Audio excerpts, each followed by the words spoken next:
Hi friends, Shrimata IAS and KS academy Vijayapura ಹಾಗೂ ಶ್ರೀಮಾತಾ ಸ್ಪರ್ಧಾ ತರಬೇತಿ ಕೇಂದ್ರ ಸಿಂಗಿ ಎರಡೂ ಸಂಸ್ಥೆಗಳ ಜಂಟಿಯಾಗಿ Shrimata IAS and KS academy Vijayapura ಎನ್ನುವ ಯೂಟ್ಯೂಬ್ ಚಾನಲ್ ಅನ್ನು ಸ್ಟಾರ್ಟ್ ಮಾಡಿದ್ವಿ. ಆ ಚಾನಲ್ ಮೂಲಕ ತಾವು ಈಗಾಗಲೇ ಸಾಕಷ್ಟು ವಿಡಿಯೋಗಳನ್ನು ವೀಕ್ಷಣೆ ಮಾಡ್ತಾ ಇದ್ದೀರಾ, ಲೈವ್ ಕ್ಲಾಸ್ ಅನ್ನು ಕೂಡ ನೋಡ್ತಾ ಇದ್ದೀರಾ. ಇದೇ ರೀತಿ ತಮ್ಮ ಸಹಕಾರ ನಮ್ಮ ಚಾನಲ್ ಮೇಲಿದ್ದು ಇನ್ನಷ್ಟು ಬೆಳವಣಿಗೆಯನ್ನ ಈ ಚಾನಲ್ ಕಾಣಬೇಕು ಅಂತ ತಮ್ಮಲ್ಲಿ ಕೇಳ್ತಾ ಇದೆ. ಜೊತೆಗೆ ತಾವಿನ್ನು ಈ ಚಾನಲ್ ಅನ್ನ ಸಬ್ಸ್ಕ್ರೈಬ್ ಆಗದಿದ್ದರೆ ದಯವಿಟ್ಟು ಸಬ್ಸ್ಕ್ರೈಬ್ ಬಟನ್ ಅನ್ನು ಒತ್ತಿ ಕೆಳಗಿನ ಬೆಲ್ ಐಕಾನ್ ಅನ್ನ ಆಯ್ಕೆ ಮಾಡಿ ಹಾಗೂ ಈ ಚಾನಲ್ ಅನ್ನ ಪ್ರೋತ್ಸಾಹಿಸಿ. I hope you will. ಅದೇ ರೀತಿ ಇವತ್ತಿನ ದಿನ ನಾವು ಫಿಸಿಕ್ಸ್ಗೆ ಸಂಬಂಧಿಸಿದಂತ ಸಾಕಷ್ಟು ಚಾಪ್ಟರ್ಗಳನ್ನು ನೋಡ್ಕೊಂಡು ಬಂದಿದ್ದೀವಿ. ಅದರಲ್ಲಿ ಇವತ್ತು ನಾವು ನೋಡ್ಲಕತ್ತಿದ್ದು ಯಾವುದು ಅಂದ್ರೆ ಚಲನೆ ಅನ್ನೋದನ್ನ ನಾವು ನೋಡ್ಕೊತ ಬಂದ್ರೆ, ಮೋಷನ್ ಅಂತಕ್ಕಂಥದ್ದನ್ನ ನಾವು ನೋಡ್ಕೊಂಡು ಬಂದ್ರೆ, ಇಲ್ಲಿ ಮೋಸ್ಟ್ ಇಂಪಾರ್ಟೆಂಟ್ ಆಗಿ ಗೊತ್ತಿರಬೇಕಾಗಿದ್ದು ಚಲನೆ ಅಂದ್ರೆ ನೀವು ಹೇಳಿದ್ರಿ ಒಂದು ಸ್ಥಳದಿಂದ ಇನ್ನೊಂದು ಸ್ಥಳಕ್ಕೆ ಹೋಗುವುದನ್ನು ಚಲನೆ ಅಂತ ಕರೀತಾರೆ. ಆದ್ರೆ ಯಾವ ಸ್ಥಳದಿಂದ ಯಾವ ಸ್ಥಳಕ್ಕೆ ಅಂತಕ್ಕಂಥ ಒಂದಕ್ಕರ ನಿರ್ದಿಷ್ಟವಾದ ಬಿಂದು ಇರಬೇಕು ಸರ್. ಒಂದು ನಿರ್ದಿಷ್ಟ ಬಿಂದುವಿನಿಂದ ಅಥವಾ ಸ್ಥಳದಿಂದ ಇನ್ನೊಂದು ಸ್ಥಳಕ್ಕೆ ಹೋಗುವುದನ್ನ ನಾವು ಚಲನೆ ಅಂತ ಕರಿತೀವಿ. ನಿಖರವಾಗಿರುವ ಒಂದಾದ್ರೂ ಪ್ಲೇಸ್ ಬೇಕು. ಈಗ ನಾವು ಸೂರ್ಯನನ್ನ ಕೇಂದ್ರ ಇಟ್ಕೊಂಡು ಹೇಳತ್ತೀವಿ, ಹಗಲ ರಾತ್ರಿ ಅಲ್ಲತ್ತವ ಸರ್ ಅದಕ್ಕೆ ನಾವು ಚಲಿಸ್ಲಕತ್ತೀವಿ ಅಂತ, ಅಥವಾ ಸೊ ಹುಣ್ಣಿಮೆ ಅಮಾವಾಸ್ಯೆಗಳಾಗ್ಲಕತ್ತವ ಅದಕ್ಕೆ ನಾವು ಏನ್ ಮಾಡ್ಲತ್ತೀವಿ, ಚಂದ್ರ ಚಲಿಸ್ಲಕತ್ತಾನ. ಸೊ ಈ ರೀತಿ ಹೆಂಗ್ ಹೇಳ್ತೀವಲ್ಲ, ಭೂಮಿಗೆ ನಾವು ಅದನ್ನ ಹೋಲಿಕೆ ಮಾಡಿ ಹೇಳ್ತೀವಿ, ಸೂರ್ಯನಿಗೆ ನಾವು ಹೋಲಿಕೆ ಮಾಡಿ ಹೇಳ್ತಾ ಇದೀವಿ. ಅಂದ್ರೆ ಒಂದು ನಿರ್ದಿಷ್ಟ ಬಿಂದು ಬೇಕು ನಾವು ಚಲಿಸ್ಲಕತ್ತೀವಿ ಅಂತ ಗೊತ್ತಿರ್ಬೇಕಾದ್ರೆ. ಈಗ ನಾನು ಚಲಿಸ್ಲಕತ್ತೀನೋ ಇಲ್ಲೋ, ಈಗ ಚಲಿಸ್ಲತ್ತೀನಿ ಹೆಂಗ್ ಹೇಳತ್ತೀವಿ, ನಿಮಗೊಂದು ಸಮೀಪ ಆಗ್ಲತ್ತೀನಿ, ನೀವು ಕುತ್ತೋರಿಸ್ತೀರ ಇದ್ದೀರಿ ಅಂದ್ರೆ ನೀವು ಸಮೀಪ ಆಗ್ಲತ್ತೀನಿ, ಅಥವಾ ಈ ಗೋಡೆಗೆ ನಾನು ಏನ್ ಆಗ್ಲತ್ತೀನಿ, ದೂರ ಆಗ್ಲತ್ತೀನಿ. ಅದೇ ನೀವು ಸಮುದ್ರದಾಗ ಹೋಗಿ ನಿಂತ್ಕಿಸಿದ್ರ ನೋಡ್ರಿ ಸರ್, ಯಾವುದೇ ಕಡೆನೂ ಏನೇನು ಒಟ್ಟೆ ಏನು ಗೊತ್ತಿರಲ್ಲ ಸರ್, ಸುತ್ತೆಲ್ಲ ಏನು ಕಾಣಲ್ಲ, ಬರೀ ನೀರೇ ಕಾಣ್ತಿರ್ತದ.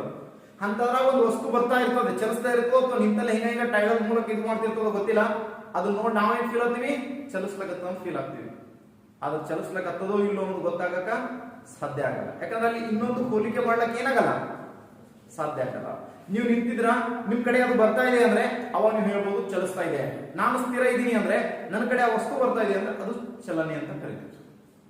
ಹಾಗಾದ್ರೆ ಚಲನೆಯನ್ನ ಕುರಿತು ತಿಳಿಸಿದ ವ್ಯಕ್ತಿ ಯಾರು, ಚಲನೆಯನ್ನ ಕುರಿತು ಹೇಳಿದ ಮೊದಲ ವ್ಯಕ್ತಿ ಯಾರು ಅಂತ ನಾವು ನೋಡಿದಾಗ ಯಾರು ಸರ್? ವೆರಿ ಗುಡ್, ನ್ಯೂಟನ್ ಅಂತಕ್ಕಂಥವ್ರು ಚಲನೆಯನ್ನ ಕುರಿತು ಮೊದಲ ಬಾರಿಗೆ ತಿಳಿಸ್ತಾರ ಅಂತ ನೋಡ್ತೀವಿ ಸರ್. ಹಾಗಾದ್ರೆ ಸರ್ ಐಸಾಕ್ ನ್ಯೂಟನ್ ಅವರು ಚಲನೆಯ ಕುರಿತು 3 ನಿಯಮಗಳನ್ನ ಪ್ರಸ್ತಾಪ ಮಾಡ್ತಾರೆ. ಹೌದಾ? ಚಲನೆಯ ಕುರಿತು 3 ನಿಯಮಗಳನ್ನ ಪ್ರಸ್ತಾಪ ಮಾಡ್ತಾರೆ. ಹಾಗಾದ್ರೆ ಯಾವ ಒಂದು ಗ್ರಂಥದಲ್ಲಿ 3 ನಿಯಮಗಳನ್ನ ಪ್ರಸ್ತಾಪ ಮಾಡಿದ್ದಾರೆ? ಯಾವ್ದ್ರೆ? Very good, Principia Mathematica. ಯಾವ ಗ್ರಂಥ ರೀ? ಪ್ರಿನ್ಸಿಪಿಯಾ ಮ್ಯಾಥಮೆಟಿಕಾ ಅಂತಕ್ಕಂಥ ಗ್ರಂಥದಲ್ಲಿ ಸರ್ ಐಸಾಕ್ ನ್ಯೂಟನ್ ಅವರು ಏನ್ ಮಾಡ್ತಾರೆ ಅಂದ್ರೆ ತಮ್ಮ ಚಲನೆಗೆ ಸಂಬಂಧಿಸಿದ 3 ನಿಯಮಗಳನ್ನ ಏನ್ ಮಾಡ್ತಾರ, ಪ್ರಸ್ತಾಪ ಮಾಡ್ತಾರೆ. ಯಾವ ಗ್ರಂಥದಲ್ಲಿ? ಪ್ರಿನ್ಸಿಪಿಯಾ ಮ್ಯಾಥಮೆಟಿಕಾ ಅಂತಕ್ಕಂಥ ಗ್ರಂಥದಲ್ಲಿ ಅಂತ ನೋಡಿ. ಹಾಗಾದ್ರೆ ನ್ಯೂಟನ್ ಚಲನೆಯ 3 ನಿಯಮಗಳನ್ನ ನೋಡಿದಾಗ ವಿಜ್ಞಾನಿಗಳಿಗೂ ಕೂಡ ಗೊಂದಲವನ್ನ ಉಂಟು ಮಾಡಿದ ನಿಯಮ ಯಾವುದು ಅಂತ ಕ್ವಶನ್ ಕೇಳ್ತಾನೆ. ನ್ಯೂಟನ್ ಚಲನೆಯ ಯಾವ ನಿಯಮವು ವಿಜ್ಞಾನಿಗಳಲ್ಲಿ ಗೊಂದಲವನ್ನು ಉಂಟು ಮಾಡಿತು ಅಂತ ಕೇಳ್ತಾನೆ. ವಿಜ್ಞಾನಿಗಳಿಗೂ ಗೊಂದಲ ಆಗಿದೆ ಅಲ್ವಾ? Very good. ಚಲನೆಯ 1ನೆಯ ನಿಯಮ ಜಡತ್ವ ನಿಯಮ ಅಥವಾ ಇನಿಷಿಯಾ ಅಂತ ನೋಡ್ತೀವಿ ಸರ್. ಯಾವುದು? ಜಡತ್ವ ಅಥವಾ ಇನಿಷಿಯಾ ಅಂತ ನೋಡ್ತೀವಿ. ಮೊದಲ ನಿಯಮ ಇದು ಏನಂತಂದ್ರೆ ವಿಜ್ಞಾನಿಗಳಲ್ಲೂ ಕೂಡ ಏನ್ ಮಾಡಿತು, ವಿಸ್ಮಯ ಅಥವಾ ಗೊಂದಲವನ್ನ ಉಂಟು ಮಾಡಿತು ಅಂತ ನೋಡ್ತೀವಿ. ಡೈರೆಕ್ಟ್ ಕ್ವಶನ್ ಇನ್ನೊಂದು ಕೇಳ್ತಾನೆ ಸರ್, ಐಸಾಕ್ ನ್ಯೂಟನ್ ಚಲನೆಯ ನಿಯಮಗಳನ್ನ ಬಂದಾಗ ನ್ಯೂಟನ್ ಚಲನೆಯ ಈ ನಿಯಮವನ್ನು ನಾವು ದಿನನಿತ್ಯದಲ್ಲಿ ಹೆಚ್ಚಾಗಿ ಬಳಸುತ್ತೇವೆ ಅಂತ ಕ್ವಶನ್ ಕೇಳ್ತಾನೆ ಸರ್. ನ್ಯೂಟನ್ ಚಲನೆಯ ಈ ನಿಯಮವನ್ನು ನಾವು ದಿನನಿತ್ಯದಲ್ಲಿ ಹೆಚ್ಚಾಗಿ ಬಳಸುತ್ತೇವೆ. ಯಾವ್ದ್ರಿ? Very good. ಮೂರನೇ ನಿಯಮ ಯಾವ್ದ್ರಿ? ಕ್ರಿಯೆಗೆ ಪ್ರತಿಕ್ರಿಯೆ ಅಂತ ನೋಡ್ತೀವಿ ಸರ್. ಮೂರನೇ ನಿಯಮ ಕ್ರಿಯೆಗೆ ಪ್ರತಿಕ್ರಿಯಾ ನಿಯಮವು ಅತಿ ಹೆಚ್ಚು ಬಳಕೆಯಲ್ಲಿರುವ ಸರ್ ಐಸಾಕ್ ನ್ಯೂಟನ್ ಅವರ ಚಲನಾ ನಿಯಮ ಅಂತ ನೋಡ್ತೀವಿ. ಹಾಗಾದ್ರೆ ಸೊ ಇವಾಗ ಆ ಚಲನಾ ನಿಯಮಗಳನ್ನ ಸ್ವಲ್ಪ ನಾವು ನೋಡ್ಕೊತಾ ಬರೋಣ. ಅದರಲ್ಲಿ ಸೊ ಒಂದನೇ ನಿಯಮವನ್ನು ನಾನು ನೋಡ್ತೀನಿ ಸರ್. ಯಾವುದು? ಒಂದನೇ ನಿಯಮ. ಸೊ ಒಂದನೇ ನಿಯಮ ಅಂತಂದ್ರೆ ನಿಮ್ಗೆ ಗೊತ್ತಿರಬೇಕು ಜಡತ್ವ.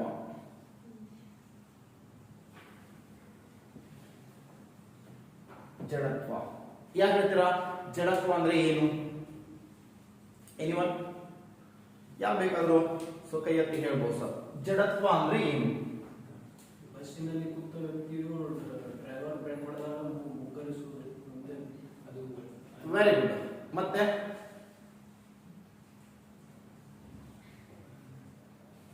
ಸರ್ ಇದು ವಿಜ್ಞಾನಿಗಳಿಗೆ ವಿಸ್ಮಯವನ್ನು ಉಂಟು ಮಾಡ್ಯದ ಅಂತ ಹೇಳಿದೆ ಸರ್.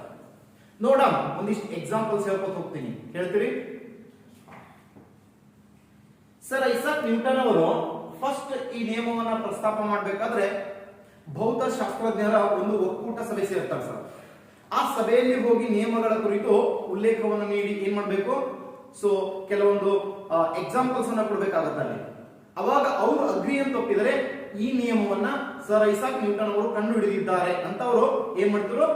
ಸಬ್ಮಿಟ್ ಮಾಡ್ತಾರೆ ಅಥವಾ ಅಸೆಂಟ್ ಮಾಡ್ತಿದ್ರು, ಒಪ್ಪಿಗೆ ಕೊಡ್ತಿದ್ರು. ಆ ಒಪ್ಪಿಗೆ ಪತ್ರದ ಸಲುವಾಗಿ ಅವ್ರು ಏನಂತಂದ್ರೆ ಸೊ ವಿಜ್ಞಾನಿಗಳು ಎಲ್ಲಿ ಸಭೆ ಸೇರ್ತಿರ್ತಾರೆ ಭೌತಶಾಸ್ತ್ರಜ್ಞರು ಅಲ್ಲಿ ಹೋಗಿ ತಾನು ಕಂಡು ಹಿಡಿದಿರ್ತಕ್ಕಂಥ ಈ ನಿಯಮವನ್ನ ಪ್ರಸ್ತಾಪ ಮಾಡ್ತಿರ್ತಾನೆ. ಯಾವುದು? ನ್ಯೂಟನ್ ಚಲನೆಯ ಸೊ ಒಂದನೇ ನಿಯಮ ಜಡತ್ವ.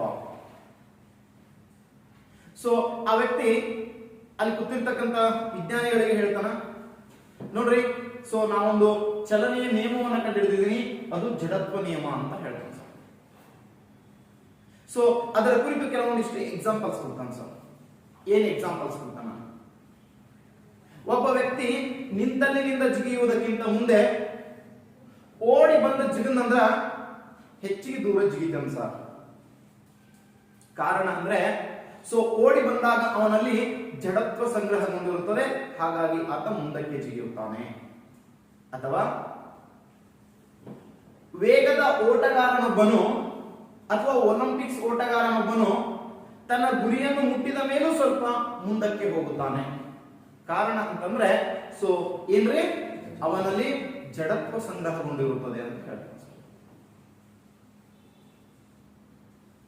ಯಾವ ವಿಜ್ಞಾನಿಗಳು ಒಂದ್ ಕಡೆ ತಲೆ ಅಡಗಾಡಿಸಲಿಲ್ಲ, ಮತ್ತೊಂದು ಹೇಳ ಏನ್ ಹೇಳ ಅಂತಂದ್ರೆ ಬಸ್ಸಿನಲ್ಲಿ ಚಲಿಸುತ್ತಿರುವಾಗ ವಾಹನಕ್ಕೆ ಒಮ್ಮೆಲೇ ಬ್ರೇಕ್ ಹಾಕಿದ್ದಾರೆ. ನೋಡಿ, ಬಸ್ನ ಚಲಿಸ್ತಿರ್ತಾರ ವ್ಯಕ್ತಿಗಳು, ಆ ಚಲಿಸುವಂತ ವೇಳೆಯಲ್ಲಿ ವಾಹನಕ್ಕೆ ಒಮ್ಮೆ ಬ್ರೇಕ್ ಹಾಕಿದ್ರು ಅಂತ ತಿಳ್ಕೋರಿ, ವ್ಯಕ್ತಿ ಮುಂದಕ್ಕೆ ಬಾಗುತ್ತಾನೆ. ವ್ಯಕ್ತಿ ಏನ್ ಮಾಡ್ತಾನ? ಮುಂದಕ್ಕೆ ಬಾಗ್ತಾನ. ಅಥವಾ ನಿಂತಿರುವ ವಾಹನವನ್ನು ಒಮ್ಮೆ ಮುಂದಕ್ಕೆ ಬಿಟ್ಟರೆ, ಸಡನ್ ಆಗಿ ಮುಂದೆ ಹೋಗ್ಬಿಟ್ರೆ ಹಿಂದಕ್ಕೆ ಬಾಗುತ್ತಾನ. ಅನುಭವ ಅದೇನಿತ್ತು ನಿಮ್ಗೆ? ಕಾರಣ ಅಂತ ಕೇಳಿದ್ರೆ ಆ ವ್ಯಕ್ತಿಯಲ್ಲಿ ಜಡತ್ವ ಇರುತ್ತದೆ ಅಂತ ಹೇಳ್ತಾನೆ. ಆ ವ್ಯಕ್ತಿಯಲ್ಲಿ ಏನಾಗಿರ್ತದ? ಜಡತ್ವ ಸಂಗ್ರಹಗೊಂಡಿರುತ್ತದೆ. ಹಾಗಾಗಿ ವ್ಯಕ್ತಿ ಮುಂದಕ್ಕೂ ಸೊ ಬ್ರೇಕ್ ಹಾಕಿದಾಗ ಮುಂದಕ್ಕೂ ಮತ್ತು ಸೊ ಒಮ್ಮೆಲೆ ಸ್ಟಾರ್ಟ್ ಆದಾಗ ಹಿಂದಕ್ಕೂ ಬಾಗುತ್ತಾನೆ. ಯಾರೋ ಒಂದ್ ಕಡೆ ನೋಡಿಲ್ಲ ಸರ್. ಮತ್ತೊಂದು ಹೇಳ ಸರ್, ಚಲಿಸುತ್ತಿರುವ ವಾಹನದಿಂದ ಕೆಳಗೆ ಇಳಿದರೆ, ನೋಡ್ರಿ ವಾಹನ ಚಲಿಸ್ಲಿಕ್ಕಂತಂದ್ರೆ ನಾವು ಕೆಳಗೆ ಇಳಿದೇವು ಅಂದ್ರ ಕೆಳಗೆ ಇಳಿದು ಒಮ್ಮೆಲೆ ನಿಂತರೆ ಮುಗ್ಗರಿಸಿಕೊಂಡು ಬೀಳುತ್ತೇವೆ. ಸೊ ಇಳಿಬೇಕಾದ್ರ ಸ್ವಲ್ಪ ಮುಂದಕ್ಕೆ ಓಡಬೇಕು ಅಂತ ಹೇಳ್ತಾನೆ ಸರ್. ಕಾರಣ ಅಂದ್ರೆ ಅವನಲ್ಲಿ ಸಂಗ್ರಹಗೊಂಡಿರುವ ಜಡತ್ವ ವಿಮೋಚನೆ ಆಗುವವರೆಗೂ ಅವ ಮುಂದೆ ಹೋಗ್ಬೇಕು. ಇಲ್ಲಿಲ್ಲ ಅಂದ್ರೆ ಅವ ಏನ್ ಮಾಡ್ತಾನ? ಮುಗ್ಗರಿಸಿ ಕೆಳಗೆ ಬೀಳುತ್ತಾನೆ. ಹಿಂಗ್ ಮಾಡ್ಲತ್ತ ಸರ್ ವಿಜ್ಞಾನಿಗಳು. ಏನು ಗೊತ್ತಾಗಲಿಲ್ಲ ಅವರಿಗೆ. ಬೆಟ್ಟ ಸರ್. ಇನ್ನೊಂದು ಎಕ್ಸಾಂಪಲ್ ಕೊಡ್ತಾನೆ ಸರ್. ಏನ್ ಕೊಟ್ಟ ಅಂತಂದ್ರ ಸರ್ ನಾವು ಟ್ರೈನ್ನಾಗ ಚಲಿಸ್ತಿರ್ತೀವಿ, ಈಗ ನೋಡ್ರಿ 120 km/h ಟ್ರೈನ್ ಓಡಾಡ್ತದ ತಿಳ್ಕೊರಿ. ಅಂತ ವೇಗವಾಗಿ ಚಲಿಸುತ್ತಿರುವ ಟ್ರೈನಿನ ಒಳಗಡೆ ಒಬ್ಬ ವ್ಯಕ್ತಿ ಏನ್ ಮಾಡಿದಾನೆ, ಒಂದು ಆಪಲ್ ನ ಅಥವಾ ಬಾಲ್ ಅನ್ನ ಕೈಯಲ್ಲಿ ಹಿಡಿದಿದ್ದಾನೆ. ಸೊ 100 km/h ವೇಗದಲ್ಲಿ ಟ್ರೈನ್ ಚಲಿಸುತ್ತಿದೆ. ಆ ಚಲಿಸುವ ವಾಹನದಲ್ಲಿ ಟ್ರೈನ್ ಒಳಗಡೆ ಒಬ್ಬ ವ್ಯಕ್ತಿ ಏನ್ ಮಾಡಿದಾನೆ, ಆಪಲ್ ಅಥವಾ ಚೆಂಡನ್ನು ಕೈಯಲ್ಲಿ ಹಿಡಿದು ಮೇಲಕ್ಕೆ ಹಾರಿಸಿದಾಗ, ನೋಡ್ರಿ ಚೆಂಡು ಕೈಯಾಗಿ ಹಿಡಿದು ಏನ್ ಮಾಡ್ತಾನ, ಮೇಲಕ್ಕೆ ಹಾರಿಸಿದಾಗ ಆ ಚೆಂಡು ಪುನಃ ಅವನ ಕೈಯಲ್ಲೇ ಬಂದು ಬೀಳುತ್ತದೆ. ನೋಡ್ರಿ 100 km/h ವೇಗದಲ್ಲಿ ಟ್ರೈನ್ ಚಲಿಸ್ಬೇಕಂದ್ರೂ ಕೂಡ ಒಬ್ಬ ವ್ಯಕ್ತಿ ಏನ್ ಮಾಡ್ತಾನ, ಒಂದ್ ಚೆಂಡು ಒಳಗೆ ಹಾರಿಸ್ತಾನ ಸರ್. ಹಾರಿಸಿದ ಮೇಲೂ ಕೂಡ ಆ ಚೆಂಡು ಬಂದು ಅವನ ಕೈಯಲ್ಲೇ ಬೀಳ್ತದ, ಮುಂದಕ್ಕೂ ಹೋಗಲ್ಲ. ಟ್ರೈನ್ ಮುಂದೆ ಚಲಿಸ್ತಾ ಇರ್ತದೆ, ಹಿಂದಕ್ಕೆ ಹೋಗ್ಬೇಕಲ್ಲ ಬಾಲದು, ಹಿಂದಕ್ಕೂ ಹೋಗಲ್ಲ. ಕಾರಣ ಅಂತ ಕೇಳಿದ್ರೆ ಆ ಚೆಂಡಿನಲ್ಲೂ ಕೂಡ ಏನಿರ್ತದ, ಜಡತ್ವ ಇರ್ತದ.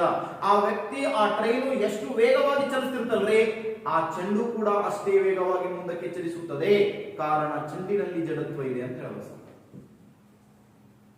ಇವ್ರಿಗೇನು ಗೊತ್ತಾಗಿಲ್ಲ ಸರ್. ನೆಕ್ಸ್ಟ್ ರೌಂಡ್ ಇವಾಗ ಹೋದ ಸರ್, ಹೋಗಿ ಬಿಡ್ಲಿಲ್ಲ ಸರ್ ಅವ. ನೆಕ್ಸ್ಟ್ ರೌಂಡಿಗೆ ಮತ್ತೆ ಬಂದ. ಬರ್ಬೇಕಾದಾಗ ಒಂದಿಷ್ಟು ಥಿಂಗ್ಸ್ ತಗೊಂಬಂದಿದ್ದ, ಕೈಯಾಗ ವಸ್ತುಗಳು ತಗೊಂಬಂದಿದ್ದ. ಏನ್ ಮಾಡ್ತಾನ, 2 ಟ್ರಾನ್ಸ್ಪರೆಂಟ್ ಆಗಿರ್ತಕ್ಕಂಥ ಗ್ಲಾಸ್ಗಳು ತಗೊಂಡ್ಬರ್ತಾನ ಸರ್. 2 ಟ್ರಾನ್ಸ್ಪರೆಂಟ್ ಆಗಿರ್ತಕ್ಕಂಥ ಗ್ಲಾಸ್ಗಳು ಅಂದ್ರೆ ಗೊತ್ತಲ್ಲ, ಪಾರದರ್ಶಕವಾಗಿರುವ ಗಾಜಿನ ತುಂಬಾ ನೀರ್ ಹಾಕ್ತಾನೆ ಸರ್. 2 ಗಾಜಿನ ನೀರ್ ಹಾಕಿ ಏನ್ ಮಾಡ್ತಾನಂತಂದ್ರ, ಸೊ ಫಸ್ಟ್ ಪ್ರಯೋಗ, ಟ್ರಾನ್ಸ್ಪರೆಂಟ್ ಆಗಿರ್ತಕ್ಕಂಥ ಗಾಜಿನ ಒಳಗಡೆ ಏನ್ ಮಾಡ್ತಾನ, ಸೊ ಒಂದು ಗಾಜಿನ ಲೋಟ ಇರ್ತದ. ಸೊ 2 ಲೋಟ ತಂದಿರ್ತಾನ, ಒಂದು ಕಡೆ ಇಡ್ತಾನ, 1 ಲೋಟ ತಗೋತಾನ ಸರ್. ಸೊ ಈ ಲೋಟ ತಿಳ್ಕೊರಿ, ಒಂದು ಟೇಬಲ್ ಇರ್ತದ, ಆ ಟೇಬಲ್ ಮೇಲೆ ಹಿಂಗ್ ಪೇಪರ್ ಇಡ್ತಾನ ಸರ್. ಟೇಬಲ್ ಮೇಲೆ ಏನ್ ಮಾಡ್ತಾನ, ಈ ಪೇಪರ್ ಇಡ್ತಾನ. ಇಟ್ಟ ಅದ್ರ ಮ್ಯಾಲ ಏನ್ ಮಾಡ್ತಾನ, ಲೋಟ ಇಡ್ತಾನ ಸರ್. ನೀವು ಮನ್ಯಾಗ ಹೋಗಿ ಪ್ರಯೋಗ ಮಾಡಬಹುದು. ಲೋಟ ಇಡ್ತಾನ. ಸೊ ನೀರು ತುಂಬಿದೆ ಲೋಟ ತುಂಬಾ, ಅದ್ರ ಕೆಳಗೆ ಪೇಪರ್ ಇಟ್ಟಾನ, ಅದ್ರ ಕೆಳಗೆ ಟೇಬಲ್ ಸರ್. ಟೇಬಲ್ ಮ್ಯಾಲ ಪೇಪರ್ ಇಟ್ಟಾನ. ಸೊ ಒಮ್ಮೆಲೆ ಪೇಪರ್ ಏನ್ ಮಾಡ್ತಾನ, ಹಿಂಗ್ ಜಗ್ ಬಿಡ್ತಾನ ಸರ್. ಒಮ್ಮೆಲೆ ವೇಗವಾಗಿ ಪೇಪರ್ ಜಗ್ತಾನ. ಆ ಲೋಟ ಎಲ್ಲಿತ್ತು ಹೊಳೆ ಅಲ್ಲೇ ಕೂತಿರ್ತದ ಸರ್. ಅವ ಒಮ್ಮೆಲೆ ಇದು ಜಗ್ಗಿದ್ರೆ ಆ ಲೋಟ ಎಲ್ಲಿತ್ತು ಅಲ್ಲೇ ಕೂರ್ತದ, ಪೇಪರ್ ಹಾಳಿ ಮಾತ್ರ ನಡುವಿನ ಬರ್ತದ. ಕಾರಣ ಅಂತ ಕೇಳಿದ್ರೆ ಆ ನೀರು ತುಂಬಿದ ಲೋಟದಲ್ಲಿ ಜಡತ್ವ ಇದೆ ಅಂತ ಹೇಳ್ತಾನೆ ಸರ್. ಆ ನೀರು ತುಂಬಿದ ಲೋಟದ ಜಡತ್ವ ಇತ್ತು, ಅದಕ್ಕೆ ಕೆಳಗಿನ ಹಾಳಿ ನಾವು ಜಗ್ಗಿದ್ರು ಕೂಡ ಲೋಟ ಅಲ್ಲೇ ಕೂತಿತ್ತು ಅಂತ ಹೇಳ್ತಾನ. ಅವ್ರು ಮತ್ತೆ ತಲೆ ತೂರ್ಸ್ಕೊಳತ್ತು. ಮತ್ತೊಂದು ನಾಣ್ಯ ಇಡ್ತಾನ ಸರ್, ಹಾಳಿ ಇಟ್ಟ ನಾಣ್ಯ ಇಡ್ತಾನ, ಆ ನಾಣ್ಯ ಹಾಳಿ ಇಟ್ಟು ನಾಣ್ಯ ಇಡ್ತಾನ. ಇಟ್ಟು ಹಾಳಿ ಒಮ್ಮೆ ಹಿಂಗ್ ಬಿಡಿತಾನ ಸರ್. ಹಾಳಿ ಉಚ್ಕೊಂಡು ಹೊರ ಬರ್ತದ, ನಾಣ್ಯ ಟೇಬಲ್ ಮೇಲೆ ಕೂತು ಸರ್. 2 ಪ್ರಯೋಗ ಮಾಡಿ ತೋರಿಸ್ತಾನ. ಅವ್ರಿಗೆ ಗೊತ್ತಾಗಲಿಲ್ಲ ಸರ್ ಜಡತ್ವ ಅಂದ್ರೆ. ಯಾಕಂದ್ರೆ ಅದ್ರೊಳಗೆ ಏನಿತ್ತು, ಜಡತ್ವ ಇತ್ತು ಅಂತ ಹೇಳ್ತಾನ. ಅವ್ರಿಗೆ ಅರ್ಥ ಆಗಿಲ್ಲ. ಅವಾಗ ಇನ್ನೊಂದು ಲೋಟ ಇರ್ತದ ಸರ್, ಇದೊಂದು ಲೋಟ ಇನ್ನೊಂದು ಲೋಟ ತಗೋತಾನ. 2 ಲೋಟ ತುಂಬ ನೀರಿದೆ. ಸೊ ಅವಾಗ ಏನ್ ಮಾಡ್ತಾನ ಆ ವ್ಯಕ್ತಿ ಅಂತ ಕೇಳಿದ್ರೆ, ನೋಡ್ರಿ ಅವಾಗ ಆ ವ್ಯಕ್ತಿ ಏನ್ ಮಾಡ್ತಾನ ಅಂದ್ರ, ಒಂದ್ ಅರಿವಿ ತಗೋತಾನ ಸರ್, ದಸ್ತಿ ಕೈವಸ್ತ್ರ, ಇನ್ನೊಂದು ಕಾಗದ ಇರ್ತದೆ ಸರ್. ಈ 2 ಲೋಟದೊಳಗೆ ನೀರು ಸರ್ ಈಗ ತುಂಬಿದೆ, ಪಾರದರ್ಶಕವಾಗಿವೆ, ಸೇಮ್ ಇವೆ ಗಾತ್ರ. 2 ಲೋಟದೊಳಗೂ ಒಂದ್ರಾಗ ಅರಿವಿ, ಇನ್ನೊಂದ್ರಾಗ ಏನ್ ಬಿಟ್ಕೊತ ಹೋಗ್ತಾನ, ಪೇಪರ್ ಹಾಳಿ ಬಿಟ್ಕೊತ ಹೋಗ್ತಾನ ಸರ್. ಸೊ ಯಾವಾಗ ಪೇಪರ್ ಹಾಳಿನ ಒಳಗೆ ಮುಗಿಸ್ಕೊತ ಹೋಗ್ತಾನಲ್ಲ, ಅದ್ರೊಳಗೆ ನೀರು ಒಂದಿಷ್ಟು ಹೊರಗೆ ಚಲ್ಲಲ್ಲ ಸರ್. ಪೇಪರ್ ಹಾಳಿ ಯಾವಾಗ ಬಿಟ್ಕೊತ ಹೋಗ್ತಾನ ಅದ್ರೊಳಗೆ ಒಂದು ಇನ್ನೂ ನೀರು ಹೊರಗೆ ಚಲ್ಲಲ್ಲ. ಸೊ ಇದು ಹೆಂಗ್ ಮುಗಿಸ್ತಿರ್ತಾನ ಹತ್ತಿ ಬಟ್ಟೆ, ಅದ್ರೊಳಗೆ ನೀರು ಹೊರಗೆ ಚಲ್ಲಕ್ ಚಾಲು. ಅವಾಗ ಅವ ಹೇಳ್ತಾನ, ಈ ಪೇಪರ್ ಮುಗಿಸಿದ್ರ ನೀರು ಹೊರಗೆ ಚಲ್ಲಲಾಗ್ಯದ ಕಾರಣ ಅಂತ ಕೇಳಿದ್ರೆ ಪೇಪರ್ದಾಗ ಏನಂತ ಹೇಳ್ತಾನ, ಜಡತ್ವದ ಹೇಳ್ತಾನ ಸರ್.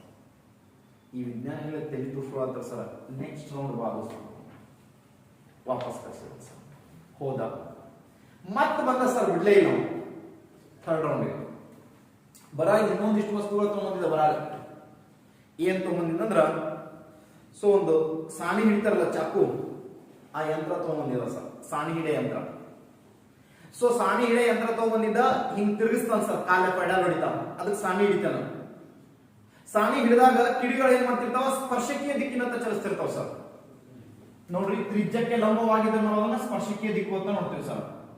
ಇಲ್ಲೊಂದು ಕಿಡಿ ಹಿಂಗ ಹಾಕುವಂದ್ರ ಈ ತ್ರಿಜ್ಯಕ್ಕೆ ಏನಿರ್ತಿದ್ದು ಲಂಬ ಇರ್ತದೆ ಸರ್. ಅಂದ್ರ 90 ಡಿಗ್ರಿ ಓರೆಯಲ್ಲಿ ಅಥವಾ ಲಂಬಕ್ಕೆ ಅಥವಾ ಸ್ಪರ್ಶಕೀಯ ದಿಕ್ಕಿನತ್ತ ಅಂತ ನೋಡ್ತೀವಿ.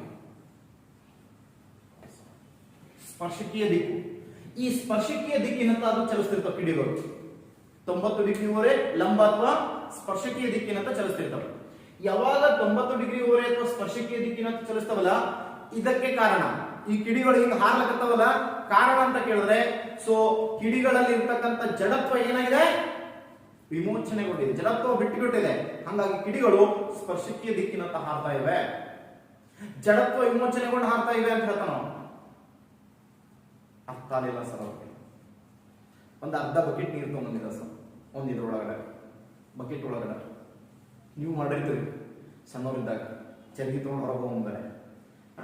ಸೊ ಹಿಂಗ್ ತಗೊಂಡು ಈಗ ಆಟ ಆಡ್ಕೊಂಡು ಹೋಗಿಲ್ಲ ಒಮ್ಮೆನು, ಇವತ್ತು ರೀ ಸರ್ ಗೊತ್ತಾಗ. ಸೊ ನಾವಾರ ಮಾಡಿವಿ ಸರ್, ನಮ್ಗೆ ಗೊತ್ತಿದೆ. ಇಲ್ಲ ಬಕೆಟ್ ಇದೆ ನಮ್ಮ ಸರ್ ಮುರಿಬೇಡ್ರಿ. ಓಕೆ, ಸ್ವಲ್ಪ ನೀರ್ ಹಾಕಿ, ಒಂದು ಅರ್ಧ ನೀರ್ ಹಾಕಿ ಬಕೆಟ್ ಒಳಗೆ.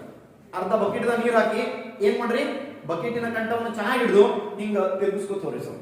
ಹಿಂಗ್ ತಿರುಗಿಸಿ ನೋಡಿ, ಬಕೆಟ್ ಹಿಂಗ್ ತಿರುಗಿಸ್ಕೊತ ಹಿಂಗ್ ಮ್ಯಾಕ್ ಹೋದಾಗ ಏನಿರ್ತದ, ಪೂರ್ತಿ ಕೆಳಗೆ ಓಪನ್ ಇರ್ತದ, ಓಪನ್ ಇರ್ತದ. ಆಗ ಒಂದ್ ಹನಿ ನೀರ್ ಬಿಡ್ತಾವ ನೋಡಿ ಕೆಳಗ. ನೀವು ತಿರುಗಿಸ್ಕೊತ ಹೋದ್ರು ಕೂಡ ನೀರ್ ಕೆಳಗಡೆ ಬಿಡೋದಿಲ್ಲ ಸರ್. ಕಾರಣ ಅಂತ ಕೇಳಿದ್ರೆ ಆ ನೀರಿನಲ್ಲಿ ಜಡತ್ವ ಇದೆ ಅಂತ ಅನ್ಸೋಣ. ನಾವು ಹಿಂಗ್ ತಿರುಗಿಸ್ಕೊತ ಹೊಂಟ್ರು ಕೂಡ ಮ್ಯಾಕ್ ಹೋದಾಗ ಸೊ ಪೂರ್ತಿ ಓಪನ್ ಪ್ಲೇಸ್ ಇರ್ತದ, ಆದ್ರೂ ನೀರ್ ಕೆಳಗೆ ಬೀಳಲ್ಲ. ಕಾರಣ ಅಂತ ಕೇಳಿದ್ರೆ ಆ ನೀರೊಳಗಡೆ ಏನದ, ಜಡತ್ವ ಅದ ಹೇಳ ಸರ್. ಅವ್ರು ಮತ್ತ ಹೊಳ್ಳಿ ತಲೆ ತುಳಿಸ್ಕೊಂಡು ಸರ್, ಗೊತ್ತೇ ಆಗಲ್ಲ ಆಯ್ತು ಅವ್ರಿಗೆ ಜಡತ್ವ ಅಂದ್ರೆ ಏನು ಅಂತ ಗೊತ್ತಾಗಲ್ಲ ಆಯ್ತು ಸರ್. ಒಂದು ಅರ್ಗಿ ತಂದಿದ್ದ ಸರ್, ನೆಲಕ್ಕೆ ಹಾಸಿರ್ತಾರಲ್ಲ ಇದು ರತ್ನ ಕಂಬಳಿ ಅಥವಾ ಹಿಂಗ್ ಕಂಬಳಿ ಇದೆ, ನೆಲ ಹಾಸಿ ಹಾಸಿವಲ್ಲ, ಹಂಗೊಂದು ಹಾಸಿಗೆ ಹಾಸಿದ್ದಾರೆ ಸರ್. ಸೊ ತಗೊಂಡು ಹಿಂಗ್ ಹಿಡಿತಾನ ಸರ್, ಇದ್ರೊಳಗೆ ಏನಾರ ಕಾಣಕತ್ತದ ಏನಂತ, ಹಾಸಿಗೆ ಹಿಂಗ್ ಎತ್ತಿದೆ ಏನಾರ ಕಾಣ್ತಾನೆ, ಹಾಸಿಗೆ ಕಾಣ್ಕೊಳ್ತಾನ. ಎಸ್ ತಗೋರಿ ಅಂತೇಳಿ ಹಿಂಗ್ ಹಿಡಿದು ಹಿಂಗ್ ಚಾಡಿಸ್ತಾನ ಸರ್ ಅವ್ರ ಮುಖಕ್ಕೆ. ಒಳಗಿರೋ ಧೂಳೆಲ್ಲ ಏನಾಗ್ತದ ಮುಖದ ಮೇಲೆ ಬೀಳ್ತದ ಸರ್. ಚಿಟ್ಟಿಗೆ ಅಂತಾರ ಸರ್ ಅವರು, ಏನ್ ಮಾಡ್ಲಾತೀನಿ ಅಂತ ಹೇಳ್ತಾರ. ನೀವೇ ಹೇಳಿದ್ರಲ್ಲ ಇದ್ರೊಳಗೆ ಏನೂ ಇಲ್ಲ ಅಂತ ಹೇಳಿ, ಅದಕ್ಕ ಜಾಡಿಸಿದೆ ಅಂತ ಹೇಳ್ತಾರ ನಾವು. ಧೂಳಲ್ಲ ಇದ್ರಾಗ ಅಂತ. ಹಾ, ಸೊ ಮೊದಲಿದ್ರ ಧೂಳಿದ್ರೆ ಹಿಂಗ್ ಎತ್ತಿದಾಗ ಅದು ಕೆಳಗೆ ಬರಲಿಲ್ಲ, ಆದ್ರ ಹಿಂಗ್ ಜಾಡಿಸಿದಾಗ ಹೊರ ಬಂತು. ಕಾರಣ ಅಂತ ಕೇಳಿದ್ರೆ ಮೊದಲು ಧೂಳಿನಲ್ಲಿ ಏನಿತ್ತು, ಜಡತ್ವ ಇತ್ತು ಅಂತ ಹೇಳಲ್ಲ ಸರ್. ಆ ಜಡತ್ವ ವಿಮೋಚನೆ ಆಗಿ ಸೊ ಅದು ಹೊರಗೆ ಬಂತು ಅಂತ ಹೇಳ್ತಾರೆ. ಹಿಂಗ ಎಕ್ಸಾಂಪಲ್ ಕೊಟ್ಬೋದು ಹೊಂಟ ಸರ್ ಅವ. ಅವರು ಏನೂ ಅರ್ಥ ಆಗಲಿಲ್ಲ ಅಂತ ಹೇಳ್ತಾರ. ಭಾಷಿಕ ಬಕ್ಸರ್ ಏನ್ ನಿಮ್ಗೆ ತಿಳಿದಿಲ್ಲ ಅಂತ ಹೇಳಕತ್ತಿರಲ್ಲ, ಇದೇ ಜಡತ್ವ. ಅವಾಗ ತೊಂಬತ್ತು ಅಂತ ಹೇಳಿ ಪಟ್ಟಣ ಏನ್ ಮಾಡ್ತಾರ, ಅವನ್ ಪೇಪರ್ ತಗೊಂಡು ಸಹಿ ಮಾಡಿದ್ರು. ಜಡತ್ವ ಅನ್ನೋದೊಂದಿದೆ, ಅದು ನ್ಯೂಟನ್ಗೆ ತಿಳಿದಿದೆ.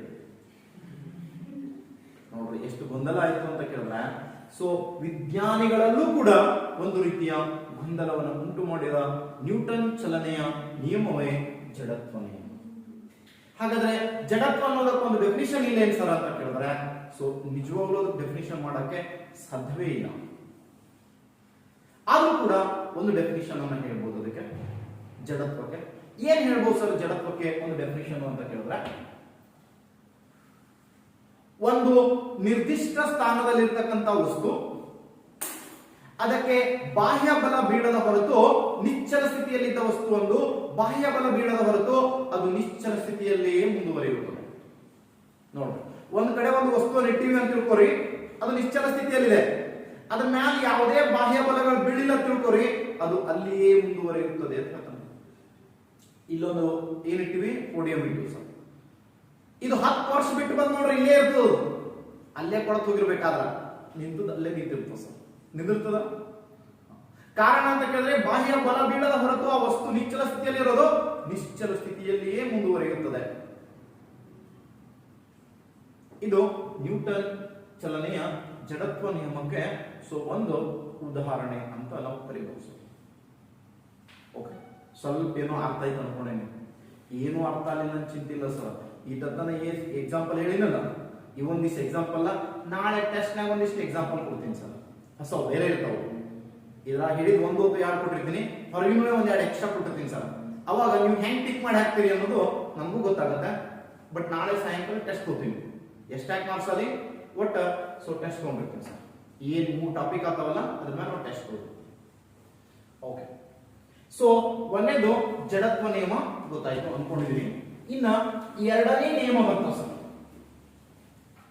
ಎರಡನೇ ನಿಯಮ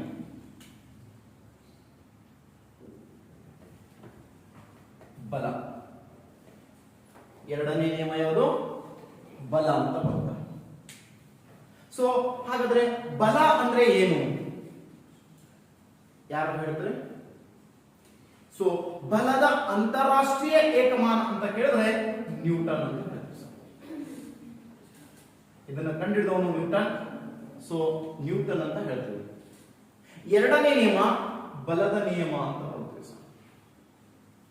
ಈ ನಿಯಮವನ್ನ ಹೇಳ್ಬೇಕಾದಾಗ ನ್ಯೂಟನ್ ಒಂದು ಫಾರ್ಮುಲಾ ಕೂಡ ಹೇಳ್ತಾನೆ ಸರ್. ಹೆಂಗ್ ನಿನ್ನೆ ಐನ್ಸ್ಟೀನ್ ಒಂದು ಫಾರ್ಮುಲಾ ನೋಡಿದ್ದೇವೆ ನೋಡಿ, ಸಾಪೇಕ್ಷ ಸಿದ್ಧಾಂತಕ್ಕೆ ಸಂಬಂಧಿಸಿದಂತೆ E = mc² ಅಂತ ಹೇಳಿ. ಹಂಗ ಸೊ ಬಲದ ನಿಯಮಕ್ಕೂ ಕೂಡ ಒಂದು ಸಣ್ಣ ಎಕ್ಸಾಂಪಲ್ ಕೊಡ್ತಾನೆ. ಎರಡನೇ ಅತಿ ಹೆಚ್ಚು ಬಳಕೆಯಲ್ಲಿರುವ ನಿಯಮವೇ ಇದೆ ಸರ್. ಒಂದನೇದು E = mc², ಎರಡನೇದು F = ma. F = ma ಅಂತ. F ಅಂದ್ರೆ ಫೋರ್ಸ್, m ಅಂದ್ರೆ ಮಾಸ್, a ಅಂದ್ರೆ ಎಕ್ಸಲರೇಷನ್, ವೇಗೋತ್ಕರ್ಷ. ಬಲ = ರಾಶಿ ಇಂಟು ವೇಗೋತ್ಕರ್ಷಕ್ಕೆ ಸಮ ಇರ್ತದ ಅಂತ ಹೇಳ್ತಾನೆ. ಇದಕ್ಕ ಸೊ ಎಕ್ಸಾಂಪಲ್ಸ್ ಅನ್ನ ಕೊಟ್ಕೋತ ಹೋಗ್ತಾನೆ ಸರ್ ಬಲದ ನಿಯಮಕ್ಕೆ ಅಂತ ನೋಡ್ತೀವಿ. ಬಲಕ್ಕೆ ಅನ್ವಯಗಳು ಅಂತ ನಾವು ನೋಡ್ಕೊಂಡು ಬರ್ತೀವಿ. ಇದಕ್ಕೊಂದಿಷ್ಟು ಬೆಸ್ಟ್ ಎಕ್ಸಾಂಪಲ್ಸ್ ನೋಡೋದಾದ್ರೆ, ಬಲಕ್ಕೆ ನಾವು ಒಂದಿಷ್ಟು ಬೆಸ್ಟ್ ಎಕ್ಸಾಂಪಲ್ಸ್ ನೋಡೋದಾದ್ರೆ,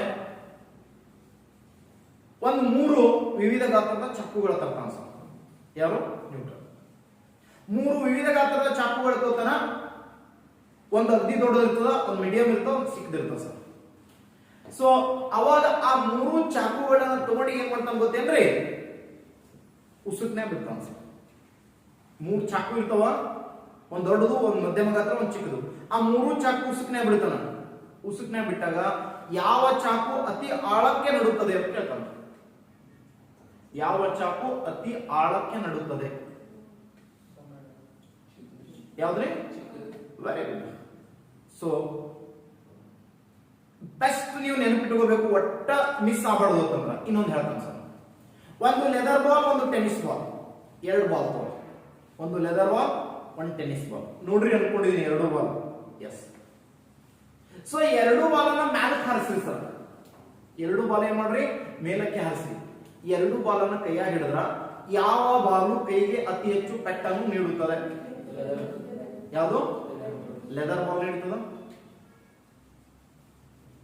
ಲೆದರ್ ಬಾಲ್ ಕೈಗೆ ಪೆಟ್ಟು ಹೆಚ್ಚಾಗುತ್ತದೆ. ಕಾರಣ ಎಂದು ಕೇಳಿದರೆ ಲೆದರ್ ಬಾಲಿನ ರಾಶಿ ಏನಾಗಿದೆ? ಹೆಚ್ಚಾಗಿದೆ.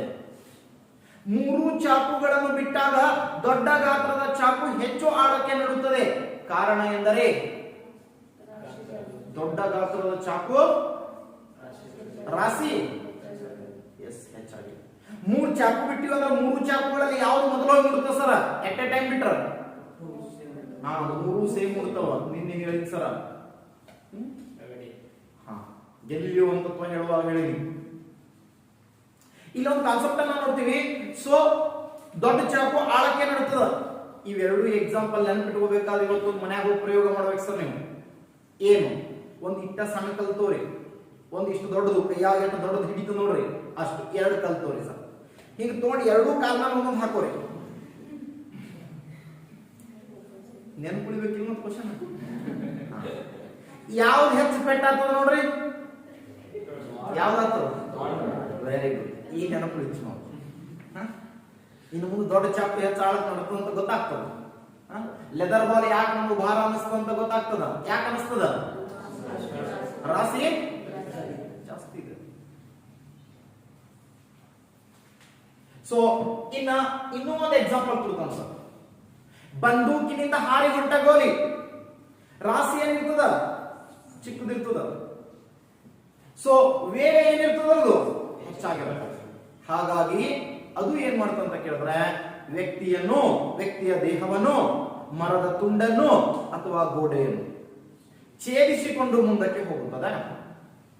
ನೋಡೋಣ, ದೇಹವನ್ನ, ಮರದ ತುಂಡನ್ನು ಅಥವಾ ಗೋಡೆಯನ್ನು ಛೇದಿಸಿಕೊಂಡು ಮುಂದಕ್ಕೆ ಹೋಗುತ್ತದೆ ಅಂತ ಹೇಳ್ತಾನೆ ಸರ್. ಕಾರಣ ಅಂತ ಕೇಳಿದ್ರೆ ಸೊ ಅದರ ರಾಶಿ ಚಿಕ್ಕದಿದ್ದು ವೇಗ ಏನಾಗಿದೆ, ಹೆಚ್ಚಾಗಿದೆ. ರಾಶಿ ಚಿಕ್ಕದಿದ್ದು ವೇಗ ಹೆಚ್ಚಾಗಿದೆ ಅಂತ ನೋಡ್ತೀವಿ ಸರ್. ಒಂದು ಪೆನ್ ಕೊಡ್ರಿ ಸರ್. ಸೊ ಒಂದು ಪೆನ್ ಇದೆ, ನಿಮ್ಮನ್ನು ಪ್ರಯೋಗ ಮಾಡಿ ತೋರಿಸ್ತೀನಿ ಸರ್. ಒಂದು ಪೆನ್ ಇದೆ, ಈ ಪೆನ್ ಅನ್ನ ನೋಡ್ರಿ. ಸೊ ಇಷ್ಟು ಚುಚ್ಕೋತೀನಿ ಸರ್. ನನ್ನ ಶಕ್ತಿ ಮೀರಿ ಚುಚ್ಚಲತ್ತೀನಿ. ಈಗ ನೋ ಆಗತ್ತದ ಇಲ್ಲ ಅಂತಿಲ್ಲ, ಆದ್ರ ಒಳ ಹೊಂಟಿಲ್ಲ ಸರ್, ಚುಚ್ಚಿ ಒಳ ಹೊಂಟಿಲ್ಲ. ಆದ್ರೆ ಅದನ್ನೇ ಹಿಂಗ್ ಓಪನ್ ಮಾಡ್ತೀನಿ ಸರ್. ಓಪನ್ ಮಾಡಿ ಅಗಳ ಏನ್ ಚುಚ್ಚಿನ ಆಡ್ ಚುಚ್ಚೋದಿನ ಕಡಿಮೆ ಚುಚ್ಚಲಾಕತ್ತೀನಿ. ಆದ್ರೆ ಒಂದು ನೆಟ್ಟಿರ್ಬೇಕಂತ ಅನಿಸ್ಲಾಗ್ತದೆ. ಕಡಿಮೆ ಬಲ ಪ್ರಯೋಗ ಮಾಡಿದೀನಿ, ಆದ್ರ ಒಳಗಡೆ ಚುಚ್ಚಿದೆ ಅನಿಸ್ತಾ ಇದೆ. ಯಾಕಂತ ಕೇಳಿದ್ರೆ ಇದರ ರಾಶಿ ಏನಿತ್ತು, ಹೆಚ್ಚಿತ್ತು. ನಾನು ಹಾಕುವ ಬಲ ಎಷ್ಟೇ ಹೆಚ್ಚಾದರೂ ಕೂಡ ಈ ರಾಶಿ ಮೇಲೆ ಬೀಳುವಂತ ಬಲ ಏನಾಗಿರ್ತದ, ಕಡಿಮೆ ಆಗಿರುತ್ತೆ. ಆದ್ರೆ ಇಲ್ಲಿ ರಾಶಿ ಚಿಕ್ಕದಿಲ್ಲ ತುದಿ. ಸೊ ಸ್ವಲ್ಪ ಹಾಕಿದ್ರೆ ಸಾಕು ಒಳಗೆ ಹೋಗ್ಬಿಡ್ತು ಸರ್. ಅದೇ ನೀಡಲ್ ನೋಡ್ರಿ, ನೀಡಲ್ ಯಾರ ಕೋವ್ಯಾಕ್ಸಿನ್ ಕೋವಿಶೀಲ್ಡ್ ಹಾಕೊಂಡ್ಬಂದಿರೋನು, ಈ ತುದ್ದೊಂದು ಚುಚ್ಚಿ ಇರ್ತದ, ಅದು ಚುಚ್ಚಿದ್ರ ಚುಚ್ಚ ಮಾಡಿ ಅಂಜಿ ಬರ್ತಿರ್ತದ, ಅದು ಚುಚ್ಚಣನೆ ಗೊತ್ತಾಗಲ್ಲ ಸರ್. ಒಳಗೆ ಎಣ್ಣೆ ಇದು ಬಿಡೋದ್ರೆ ಸ್ವಲ್ಪ ನೋವಾಗತ್ತ ಅಷ್ಟೇ. ಅದು ಚುಚ್ಚ ಮುಂದೆ ನಮ್ಗೆ ಗೊತ್ತೇ ಆಗಲ್ಲ ನೋಡ್ರಿ, ಎಷ್ಟು ಶಾರ್ಪ್ ಇರ್ತದ ಅಂತ ಕೇಳಿದ್ರೆ ಹಿಂಗ್ ಮಾಡಿ ಹೊಡೆದ್ರೆ ಸೊ ಒಳಗೆ ಹೋಗ್ಬಿಡ್ತಾವ ಸರ್. ಬಹಳ ಸ್ವಲ್ಪ ಪ್ರೆಸ್ ಮಾಡ್ತಾರ ಅವರು, ಒಳಗೆ ಹೋಗ್ಬಿಡುತ್ತೆ. ಕಾರಣ ಅಂತ ಕೇಳಿದ್ರೆ ಆ ನೀಡಲ್ ಏನಿರ್ತದ ಬಹಳ ಶಾರ್ಪ್ ಇರ್ತದ ಸರ್, ಬಹಳ ಶಾರ್ಪ್ ಇರುತ್ತೆ ನೀಡಲ್. ಸೊ ಹಾಗಾಗಿ ಸೊ ವ್ಯಕ್ತಿಯ ದೇಹವನ್ನು ಸುಲಭವಾಗಿ ಛೇದಿಸ್ಕೊಂಡು ಹೋಗ್ಬಿಡುತ್ತೆ. ಇವು ಬೆಸ್ಟ್ ಎಕ್ಸಾಂಪಲ್ಸ್ ಯಾವ್ದು ಅಂತ ಕೇಳಿದ್ರೆ ಬಲಕ್ಕೆ ಬೆಸ್ಟ್ ಎಕ್ಸಾಂಪಲ್ಸ್ ಅಂತ.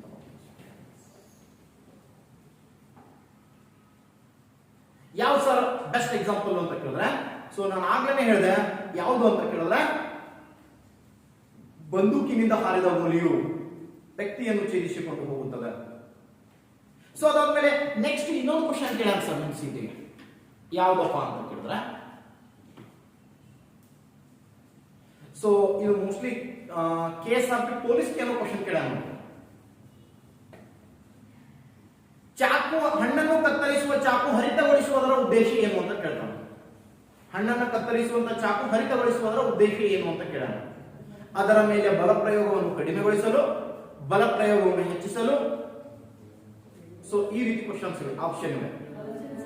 ಅವಾಗ ನಾವೇನ್ ಹೇಳ್ಬೇಕು, ಸೊ ಆಪ್ಷನ್ ಎ ಬಲ ಪ್ರಯೋಗವನ್ನು ಹಿಂಗೆ ಹಾಕಿರ್ತೀವಿ ಮತ್ತ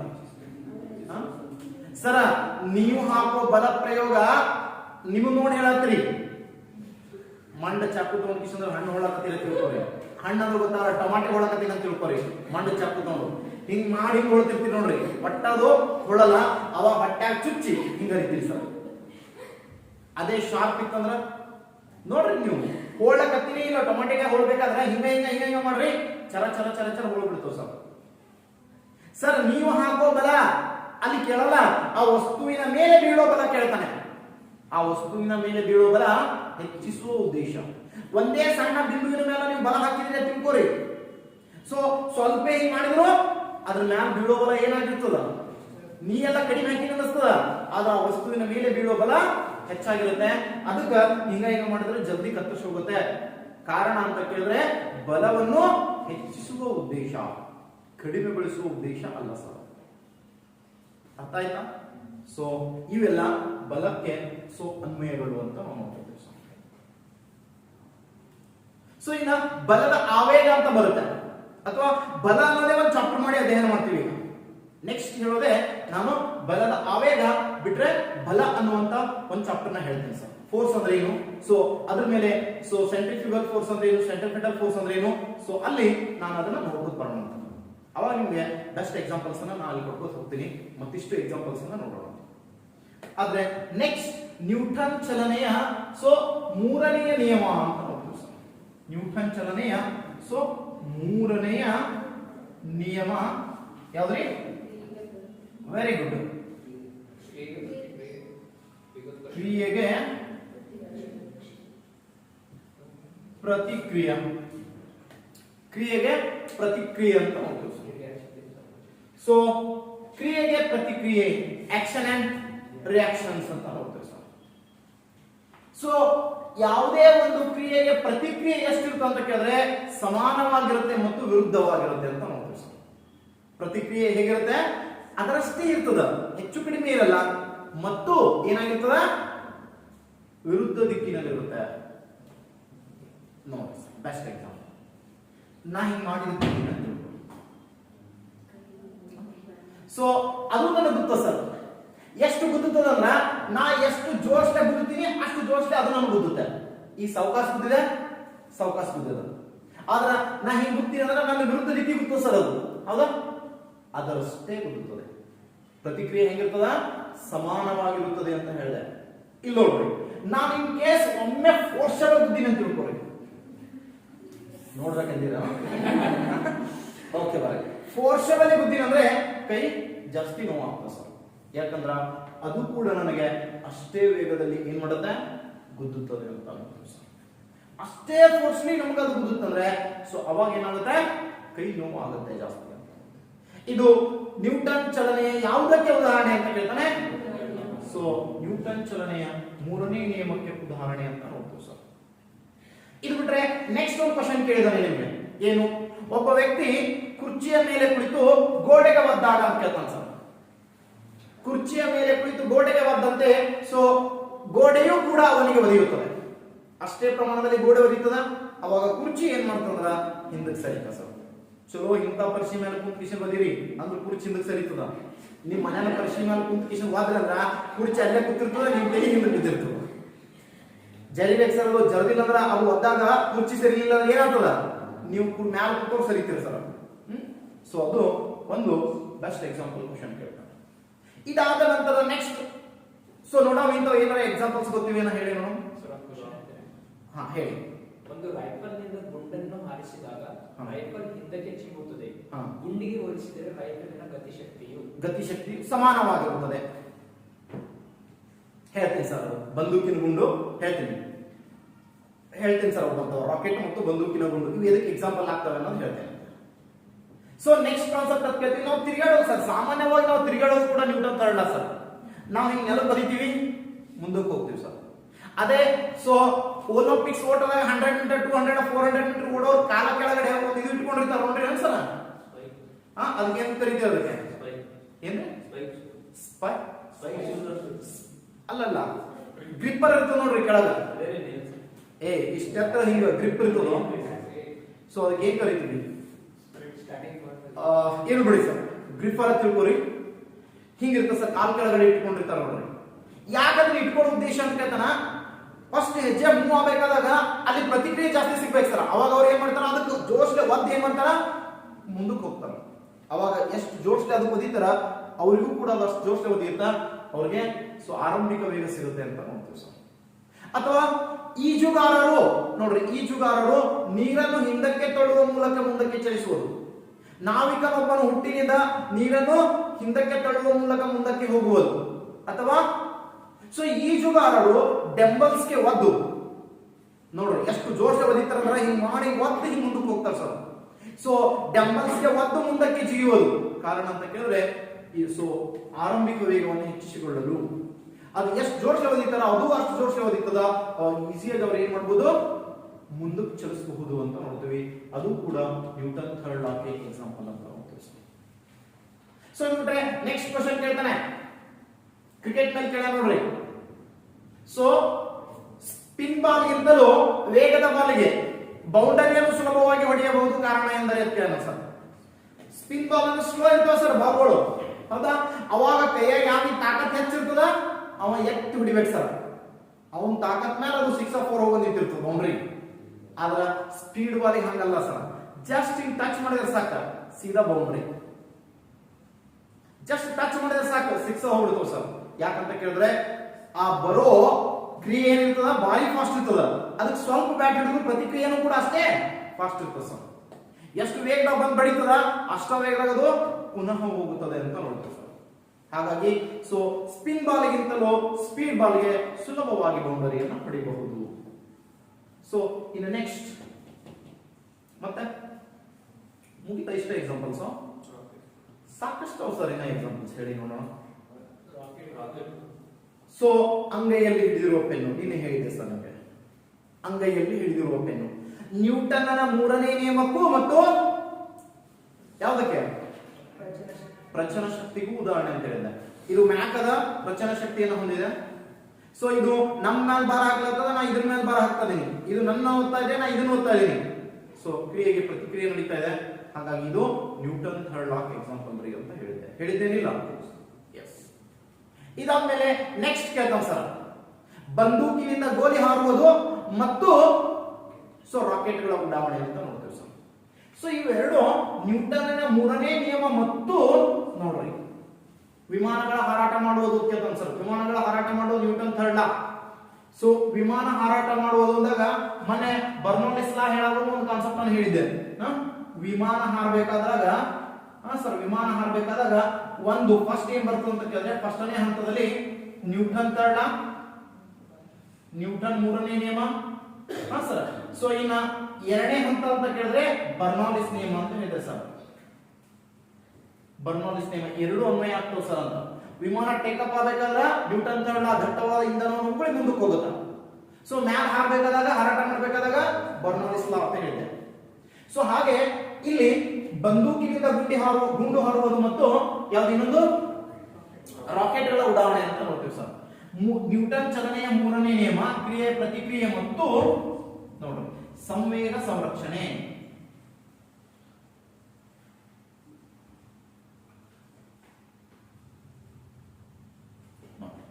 ಸೊ ನ್ಯೂಟನ್ ಚಲನೆಯ ಮೂರನೇ ನಿಯಮ ಕ್ರಿಯೆಯ ಪ್ರತಿಕ್ರಿಯೆ ಮತ್ತು ಸಂವೇಗ ಸಂರಕ್ಷಣಾ ನಿಯಮಕ್ಕೆ ಉದಾಹರಣೆಗಳಾಗಿವೆ ಅಂತ ನೋಡ್ತೀವಿ ಸರ್. ಸೊ ಸಂವೇಗ ಸಂರಕ್ಷಣೆ ಅಂದ್ರೆ ಏನು ಅಂತ ಕೇಳಿದ್ರೆ 0 ಡಿಗ್ರಿಯಿಂದ ಒಮ್ಮೆ ವೇಗವನ್ನು ಹೆಚ್ಚಿಸಿಕೊಳ್ಳುವುದು. ಯಾವುದೇ ನೀವು ಓಡ್ಲಾಕತ್ತೀರ ತಿಳ್ಕೊಡಿ ಸರ್. ನೀವು ಈಗ ಓಡ್ಲಾಗ್ತೀರ ಅಂದ್ರ ಮೊದಲು ಏನ್ ಮಾಡ್ತೀರಿ, ನಿಧಾನವಾಗಿ ಓಡ್ತೀರಿ ಸರ್, ಹೌದಿಲ್ಲ? ಒಂದ್ 4 ಹೆಜ್ಜೆ ಸ್ಟೆಪ್ ಏನಿರ್ತೋ ನಿಮ್ಮ ನಿಧಾನ ಇರ್ತೋ, ಆಮೇಲೆ ಏನಿರ್ತೋ ಫಾಸ್ಟ್ ಇರ್ತೋ. ಬಟ್ ಇವ್ರು ಹಂಗಲ್ಲ ಸರ್. 0 ಆರಂಭಿಕ ವೇಗನೆ ಏನಿರ್ತಿದ್ರು ಅಷ್ಟ ಸ್ಪೀಡ್ ಇರ್ತದೆ ಸರ್. ಬಂದೂಕ್ನಿಂದ ಗೋಲಿ ಹಾರಬೇಕಾದಾಗ ಸೊ ಮೊದಲೇ ಹೆಚ್ಚಿರ್ತದ, ಮುಂದೆ ಕಡಿಮೆ ಹಾಕೋದು ಹೋಗ್ತದೆ ಸರ್. ಸೊ ರಾಕೆಟ್ ಹಾರಬೇಕಾದಾಗ ಮೊದಲೇ ಹೆಚ್ಚು ಹಾರ್ತದ, ಹಿಂದಗಡೆನೆ ಕಡಿಮೆ ಹಾಕೋದು ಹೋಗ್ತದ. ಗೊತ್ತದೇನಿಲ್ಲ, ಆರಂಭಿಕ ವೇಗ 0ರಿಂದ ಒಮ್ಮೆಲೆ ಅತಿ ವೇಗವನ್ನು ಹೆಚ್ಚಿಸಿಕೊಂಡಿರ್ತಂದ್ರ ಅದನ್ನೇ ಸಂವೇಗ ಅಂತ ಕರೀತೀವಿ ಸರ್. ಆರಂಭಿಕ ವೇಗ 0 ಇರ್ತದ, ನಿಮಗೂ ಆರಂಭಿಕ ವೇಗ 0 ಇದ್ದು ಮೊದಲು ಹೆಚ್ಚಾಕೋದು ಮುಂದೆ ಹೆಚ್ಚಾಕೋದು ಹೋಗ್ತದ. ಒಂದು 10-15 ಸ್ಟೆಪ್ ಮುಂದಕ್ಕೆ ಹಾರಿದ್ರೆ ಆಮೇಲೆ ವೇಗ ಹೆಚ್ಚಾಗ್ತದೆ ಸರ್. ಆದ್ರೆ ಇದನ್ನ ಹಂಗಲ್ಲ, ಮೊದಲೇ ಆರಂಭಿಕ ವೇಗನೆ ಭಾರಿ ಹೆಚ್ಚಿರ್ತದ ಅಂತ ನೋಡ್ತೀವಿ ಸರ್. ಅದನ್ನ ಸಂವೇಗ ಸಂರಕ್ಷಣೆ ಅಂತ ಕರೀತೀವಿ. ಬಂದೂಕಿನಿಂದ ಗೋಲಿ ಹಾರುವುದು ಮತ್ತು ರಾಕೆಟ್ಗಳ ಹಾರಾಡುವಿಕೆ ಅಥವಾ ಕ್ಷಿಪಣಿ ಉಡಾವಣೆ, ಈ ಮೂರು ಏನಂತಾರೆ. ಸೊ ಈ ಮೂರು ಯಾವುದು ಬರ್ತವ, ಕ್ರಿಯೆಗೆ ಪ್ರತಿಕ್ರಿಯೆ ಮತ್ತು ಸಂವೇಗ ಸಂರಕ್ಷಣಾ ನಿಯಮಕ್ಕೆ ಉದಾಹರಣೆ. ಆರಂಭಿಕ ವೇಗ 0ದಿಂದ ಒಮ್ಮೆಲೆ ವೇಗವನ್ನ ಹೆಚ್ಚಿಸಿಕೊಂಡಿರ್ತಾವ ಅಂತ ನೋಡ್ತೀವಿ. ಅರ್ಥ ಆಯ್ತು ಅನ್ಕೊಂಡಿನಿ. ಆದರೆ ಸೊ ಬಂದೂಕಿನಿಂದ ಆಗಲೇ ಒಂದು ಕ್ವಶನ್ ಕೇಳಿದ್ರು ಸರ್, ಇದು PSI ಕೇಳಿದ ಕ್ವಶನ್, KS ಕೇಳೋಣ ಆಲ್ರೆಡಿ, ಅದು PSI ಕೇಳೋಣ. ಸೊ ಬಂದೂಕಿನಿಂದ ಒಂದು ಗೋಲಿ ಹಾರುತ್ತಿದೆ. ಹಾರಬೇಕಾದಾಗ ನೋಡ್ರಿ, ಯಾರಾದ್ರೂ ನೀವು ಫೈರ್ ಮಾಡಿದ್ರೆ ಗೊತ್ತಿರುತ್ತೆ. ನಾವಂತೂ ನಾವು ಪೊಲೀಸ್ ಇದ್ದಾಗ ಫೈರ್ ಮಾಡಿದೀನಿ. ಸೊ ಅವಾಗ ಇಲ್ಲಿ ಒತ್ತು ಹಿಡಿಬೇಕು ಸರ್. ಬಂದೂಕ್ ಏನ್ ಗೊತ್ತಿರ್ತೀವಿ ನೋಡ್ರಿ, ಭಾರಿ ಒತ್ತು ಹಿಡಿಬೇಕು ಇಲ್ಲಿ. ಇನ್ ಕೇಸ್ ಈಗ ಒತ್ತು ಹಿಡಿಲಾರ್ದ ಬಿಟ್ಟಿದ್ದೇವೆ ಅಂದ್ರೆ, ನಮ್ಮ ದೋಸ್ತ ಒಬ್ಬ ಬಿಟ್ಟಿದ್ದ ಸರ್ ಇಲ್ಲೇ ನಮ್ಮ ಫೈರಿಂಗ್ ಆಫೀಸ್ ಅಲ್ಲಿ, ಇದು ಫೈರಿಂಗ್ ಗ್ರೌಂಡ್ ಅಲ್ಲಿ ಟ್ರೈನಿಂಗ್ ದಾಗ ಇಲ್ಲೇ ಏನ್ ಮಾಡಿದ್ರ, ಬಂದೂಕ್ ಹಿಡಿರೋ ಒತ್ತಿದ ಲೂಸ್ ಬಿಟ್ಕೆ ಹೊಡೆದ ಸರ್. ಕೈಯಲ್ಲಿ ಕಸ್ಕೊಂಡು ಹೊಡೆದ ಸರ್ ಬಂದೂಕ್. ಅದು ಗೋಲಿ ಹಾರಬೇಕಾದಾಗ ಆ ಗೋಲಿಯ ಒಳಗಿಂದ ಹೊರ ಬರ್ಬೇಕಾದಾಗ ಮುಂದಕ್ಕೆ ತಗೊಂಡು ಹೋಗ್ತದ. ಆಮೇಲೆ ಏನ್ ಮಾಡ್ತಾವ, ಹೊರಗೆ ಹಾಕ್ತದ ಗೋಲಿ ವೇಗವಾಗಿ ಹಿಂದಕ್ಕೆ ಕುಡಿತದ ಸರ್. ಹಿಂಗ್ ಕೈಯಾಗ ಒತ್ತು ಹಿಡಿದಿಲ್ಲ ಅಂದ್ರೆ ಹಿಂಗ್ ಕಸ್ಕೊಂಡು ಮುಂದಕ್ಕೆ ಹೋಗ್ತದ. ಆ ಗೋಲಿ ಎಷ್ಟು ವೇಗವಾಗಿ ಹಾಕ್ತದಲ್ಲ ಅಷ್ಟೇ ವೇಗ ಬಂದೂಕನ್ನು ಹಿಂದಕ್ಕೆ ಕುಡಿತದ ಸರ್. ಹಿಂದಕ್ಕೆ ಹೊಡೆದಾಗ ಇಲ್ಲಿ ಬೋನ್ಸ್ ಇಲ್ಲ ಸರ್, ಇಲ್ಲಿ ಹೊಡಿಬೇಕದು. ಇಲ್ಲಿ ಹೊಡಿತು ಅಂದ್ರೆ ಇಲ್ಲಿ ಬೋನ್ಸ್ ಸರ್, ಹೌದಾ, ಕಾಲರ್ ಬೋನ್ ಇದೆ. ಸೊ ಈ ಬೋನೇ ಕಟ್ ಆಗೈತೆ ಸರ್. ನಿಷ್ಕಾಳಜಿ ಮಾಡಂಗಿಲ್ಲ ಸರ್, ಅಲ್ಲಿ ಭಾರಿ ಕಾಳಜಿಪೂರ್ವಕವಾಗಿ ಒತ್ತು ಹಿಡಿದು ಏನ್ ಮಾಡ್ಬೇಕು, ಫೈರ್ ಮಾಡ್ಬೇಕು. ಸ್ವಲ್ಪ ನಾವು ಲೇಜಿನೆಸ್ ಮಾಡಿದ್ರೆ ನಮ್ಮ ದೇಹದ ಮೇಲೆ ಅದು ಎಫೆಕ್ಟ್ ಮಾಡುತ್ತೆ. ಸೊ ಆ ವೇಗ ಎಷ್ಟಿರ್ತೋ ಬಂದೂಕಿನ ಗುಂಡಿಗೆ ಹೋಲಿಸಿದ್ರೆ ಬಂದೂಕ್ ಹಿಂದಕ್ಕೆ ಬರೋದಕ್ಕೆ ಸಮಾನ. ನಾನು ಹಾಗೇನೆ ಹೇಳಿದೀನಿ, ಕ್ರಿಯೆಗೆ ಪ್ರತಿಕ್ರಿಯೆ ಏನಿರ್ತದ ಸಮಾನವಾಗಿರುತ್ತೆ ಮತ್ತು ವಿರುದ್ಧ ದಿಕ್ಕಿನಲ್ಲಿ ಇರ್ತದೆ. ಅದು ಯಾಕಡೆ ಬಂದೂಕಿನ ಗೋಲಿ ಹಾಕ್ತದ, ಅದ್ರ ಅಪೋಸಿಟ್ ಡೈರೆಕ್ಷನ್ ಏನ್ ಮಾಡ್ತದ, ಬಂದೂಕ್ ಹಿಂದಕ್ಕೆ ಬರ್ತದ ಅಂತ ನೋಡ್ತೀವಿ. ವಿರುದ್ಧ ದಿಕ್ಕಿನಲ್ಲಿ ಇರ್ತದ ಅಂತ ಹೇಳಿ ಪ್ರತಿಕ್ರಿಯೆ. ಸೊ ದಿಸ್ ಮೋಸ್ಟ್ ಇಂಪಾರ್ಟೆಂಟ್ ಅಂತ. ಓಕೆ, ಇನ್ನ ಇದ್ರ ಮೇಲೆ ಮತ್ತೆ ಯಾವ್ದಾರ ಗೊತ್ತಿವೇನಾ ಸರ್? ಬೈಕ್ ಅವು ಹೋಗೋದೆಲ್ಲ ಇದೇ ನಿಯಮನೇ ಸರ್. ಸೈಲೆನ್ಸರ್ ದಾಗ ಏನಾರ ಇಡ್ರಿ ನೋಡಮ್ಮ, ಹೋಗಿ ಹೋಗ್ಲಾರ್ದಂಗ ಬಂದು ಇದು ನಿಮ್ 2 ವೀಲರ್ ಮುಂದಕ್ಕೆ ಹೋಗ್ತವೆ ನೋಡ್ರಿ, ಹೋಗಲ್ಲ ಸರ್. ಅದು ಹೆಂಗ್ ವೇಗವಾಗಿ ಫೈರ್ ಮಾಡ್ತದ ಹಿಂದಕ್ಕ, ಹಂಗ ವೇಗವಾಗಿ ಏನ್ ಮಾಡ್ತದ ಮುಂದಕ್ಕೆ ಕೂಡ ಹೋಗ್ತದೆ ಸರ್ ಬೈಕ್. ಸೊ ಇದಕ್ಕೆ ಇನ್ನೊಂದು ಬೆಸ್ಟ್ ಎಕ್ಸಾಂಪಲ್ಸ್ ಒಂದು ಕೊಟ್ಟಿದ್ದಾನೆ ನಿಮ್ಗೆ. ಏನ್ ಕೊಟ್ಟಾನ UPSC ಅಂತ ಕೇಳಿದ್ರೆ ಕ್ವಶನ್. ಸೊ ಒಬ್ಬ ವ್ಯಕ್ತಿ ಬೆಟ್ಟ ಹತ್ತಾ ಇದ್ದಾನೆ. ಬೆಟ್ಟ ಹತ್ತಬೇಕಾದಾಗ ಮ್ಯಾಲ್ ಹೋದಾಗ ಸ್ನೋ ಇದೆ, ಬರ್ತಿದೆ, ಮಂಜುಗಡ್ಡೆ ಇದೆ ಸಿಕ್ಕಾಪಟ್ಟೆ. ಸೊ ಆ ವ್ಯಕ್ತಿ ಇನ್ನೊಂದು ಸ್ಟೆಪ್ ಏನಾದ್ರು ಮ್ಯಾಲ್ ಇಟ್ಟಂದ್ರ ಸೊ ಅವ್ನ್ ಗೋಲ್ ರೀಚ್ ಆಗ್ತಾನ ಸರ್, ಬೆಟ್ಟ ತುದಿ ಹತ್ತಾನ. ಸೊ ಕೈಯಾಗ ಒಂದು ಚೀಲ ಹಿಡ್ಕೊಂಡು ಹೊಂಟಾನ ಸರ್, ಬಗಲಿಗೆ ಒಂದು ಚೀಲ ಹಾಕೊಂಡು ಹೊಂಟಿದ್ದಾನೆ. ಒಂದು ಸ್ಟೆಪ್ ಮ್ಯಾಲ್ ಇಟ್ಟಂದ್ರ ಅವ್ನ್ ಗುರಿ ಮುಟ್ತಾನ ಸರ್. ಆದ್ರ ಆ ಕ್ಷಣದಲ್ಲಿ ಅವ್ನಿಗೆ ಏನ್ ಮಾಡತ್ತ, ಕಾಲು ಜರಿಲಿ ಆಗ್ತದೆ ಸರ್, ಕೆಳಗಡೆ ಜರಿತಾ ಇದೆ. ಸೊ ಅವಾಗ ತನ್ನ ಕೈಯಲ್ಲಿರುವ ಚೀಲವನ್ನು ಆತನು ಅದು ಕೇಳ್ತಾನ, ಗುರಿಯ ಕಡೆಗೆ ಒಗಿಬೇಕು, ಗುರಿಯ ಅಪೋಸಿಟ್ ಒಗಿಬೇಕು, ಸೊ ಮೇಲಕ್ಕೆ ಒಗಿಬೇಕು ಅಥವಾ ಚೀಲ ಒಗೆಯಲೇ ಬಾರದು, ಈ ರೀತಿ ಆಪ್ಷನ್ ಇರ್ತಾವ ಅಂತ ತಿಳ್ಕೊಳ್ಳಿ. ಏನ್ ಮಾಡಬೇಕು ಕ್ವಶನ್ ಕೇಳ್ತಾನೆ ಸರ್. ಒಂದು ಸ್ಟೆಪ್ ಮ್ಯಾಲ್ ಇಟ್ಟಂದ್ರೆ ಗುರಿ ದಾಟಿ ಬಿಡ್ತಾನ. ಸೊ ಯಾವ ಕಡೆ ಅವನು ಚೀಲ ಒಗಿಬೇಕು ಅಥವಾ ತನ್ನಲ್ಲಿ ಇಟ್ಕೋಬೇಕು, ಹಂಗೆ ಟ್ರೈ ಮಾಡ್ಬೇಕು. ಒಗಿಬೇಕು, ಯಾಕಡೆ ಒಗಿಬೇಕು, ಮ್ಯಾಲ ಅವ ಎರಡಿಗೆ ಚೀಲ ಬರ್ತದ ಮತ್ತ, ಹೌದಾ ಹೆಂಗ್ರಿ? ಸೊ ಅವ ಯಾವ ಕಡೆ ಹೋಗಿ ಗುರಿ ಮುಟ್ಟಬೇಕಿರ್ತದೆ ನೋಡು, ಅದು ಅಪೋಸಿಟ್ ಇರ್ಬೇಕು ಸರ್. ಈಗ ಗುರಿ ಕಡೆ ಹೋಗಂತ ತಿಳ್ಕೊರಿ ಸರ್, ಚೀಲ ಸೇಫ್, ಚೀಲ ಸೇಫ್. ಹಿಂಗ್ ಹೋಗಂದ್ರ ಮತ್ತೆ ಅದು ಹೊಳ್ಳಿ ಅವ್ನಿಗೆ ಬಿಡೋದು ತರಲ್ಲ, ನೀವು ತರಲ್ಲ. ಇವ ಇದನ್ನ ಹಿಂಗ್ ಹೋಗಂದ್ರ ಅದು ಹೊಳ್ಳಿ ಅವ್ನಿಗೆ ಬಿಡಿತದ. ಯಾವಾಗ ಅದು ಹೊಳ್ಳಿ ಅವ್ನಿಗೆ ಹೊಡಿತದ ನೋಡ್ರಿ, ಅವಾಗ ಕಾಲ್ ಮೊದಲೇ ಜರಿತಿರ್ತಾವ, ಅವಾಗ ಇನ್ನಿಷ್ಟು ಶಕ್ತಿ ಏನಾಗ್ತದ, ಜಲ್ ಕೈಲಾಸ ಕಾಣ್ತದ. ಆದರೆ ನೋಡ್ರಿ, ಅವ ಗುರಿ ದಾಟಬೇಕು ಅಂದ್ರ ಗುರಿ ಅಪೋಸಿಟ್ ಹೋಗಿಬೇಕು ಸರ್. ಜೋಶ್ಲೆ, ಎಷ್ಟು ಜೋಶ್ಲೆ ಆ ಚೀಲ ಒಗಿತ ನೋಡ್ರಿ, ಅಷ್ಟು ಏನ್ ಸಿಗ್ತದ ಅವನಿಗೆ. ಸೊ ಚೀಲವು ಕೂಡ ಅವನಿಗೆ ಅಷ್ಟು ಒತ್ತಿ ತಳ್ಳಿ ಹೋಗ್ತದ. ಅಷ್ಟು ತಳ್ಳಿದಾಗ ಆ ಶಕ್ತಿಯಿಂದ ನಾವು ಏನ್ ಮಾಡ್ಬೋದು, ತನ್ನ ಗುರಿಯನ್ನ ಈಸಿಯಾಗಿ ಮುಟ್ಟಬಹುದು ಅಂತ ನೋಡ್ತೀವಿ. ಚೀಲ ಹೋಯ್ತು, ಸೊ ಗುರಿಯನ್ನು ವ್ಯಕ್ತಿ ಮುಟ್ಟಬಹುದು ಅಂತ ನೋಡ್ತೀವಿ. ಸೊ ಇದು ನಮ್ಗೆ ನ್ಯೂಟನ್ ಥರ್ಡ್ ಲಾ ಮೇಲೆ ಕುರಿತಂತ ಕ್ವಶನ್ಸ್. ಇಂಥವು ಸಾಕಷ್ಟು ಅಪ್ಲೈಡ್ ಕ್ವಶನ್ಸ್ ಗಳು ಏನಾಗಿವೆ, ನ್ಯೂಟನ್ ಥರ್ಡ್ ಲಾ ಮೇಲೆ ಬಂದಿವೆ. ಅವುಗಳನ್ನು ನಾಳೆ ಟೆಸ್ಟ್ ಗಳಲ್ಲಿ ನೋಡೋಣ ಸರ್.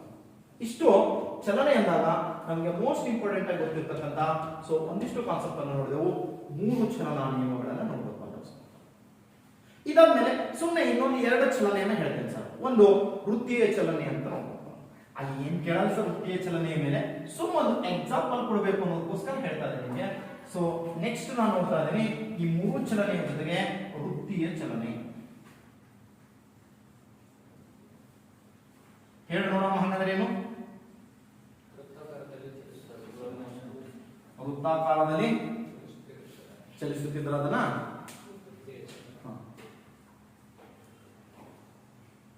ಸೊ ಎಕ್ಸಾಂಪಲ್ ಹೇಳಿ ನೋಡೋಣ.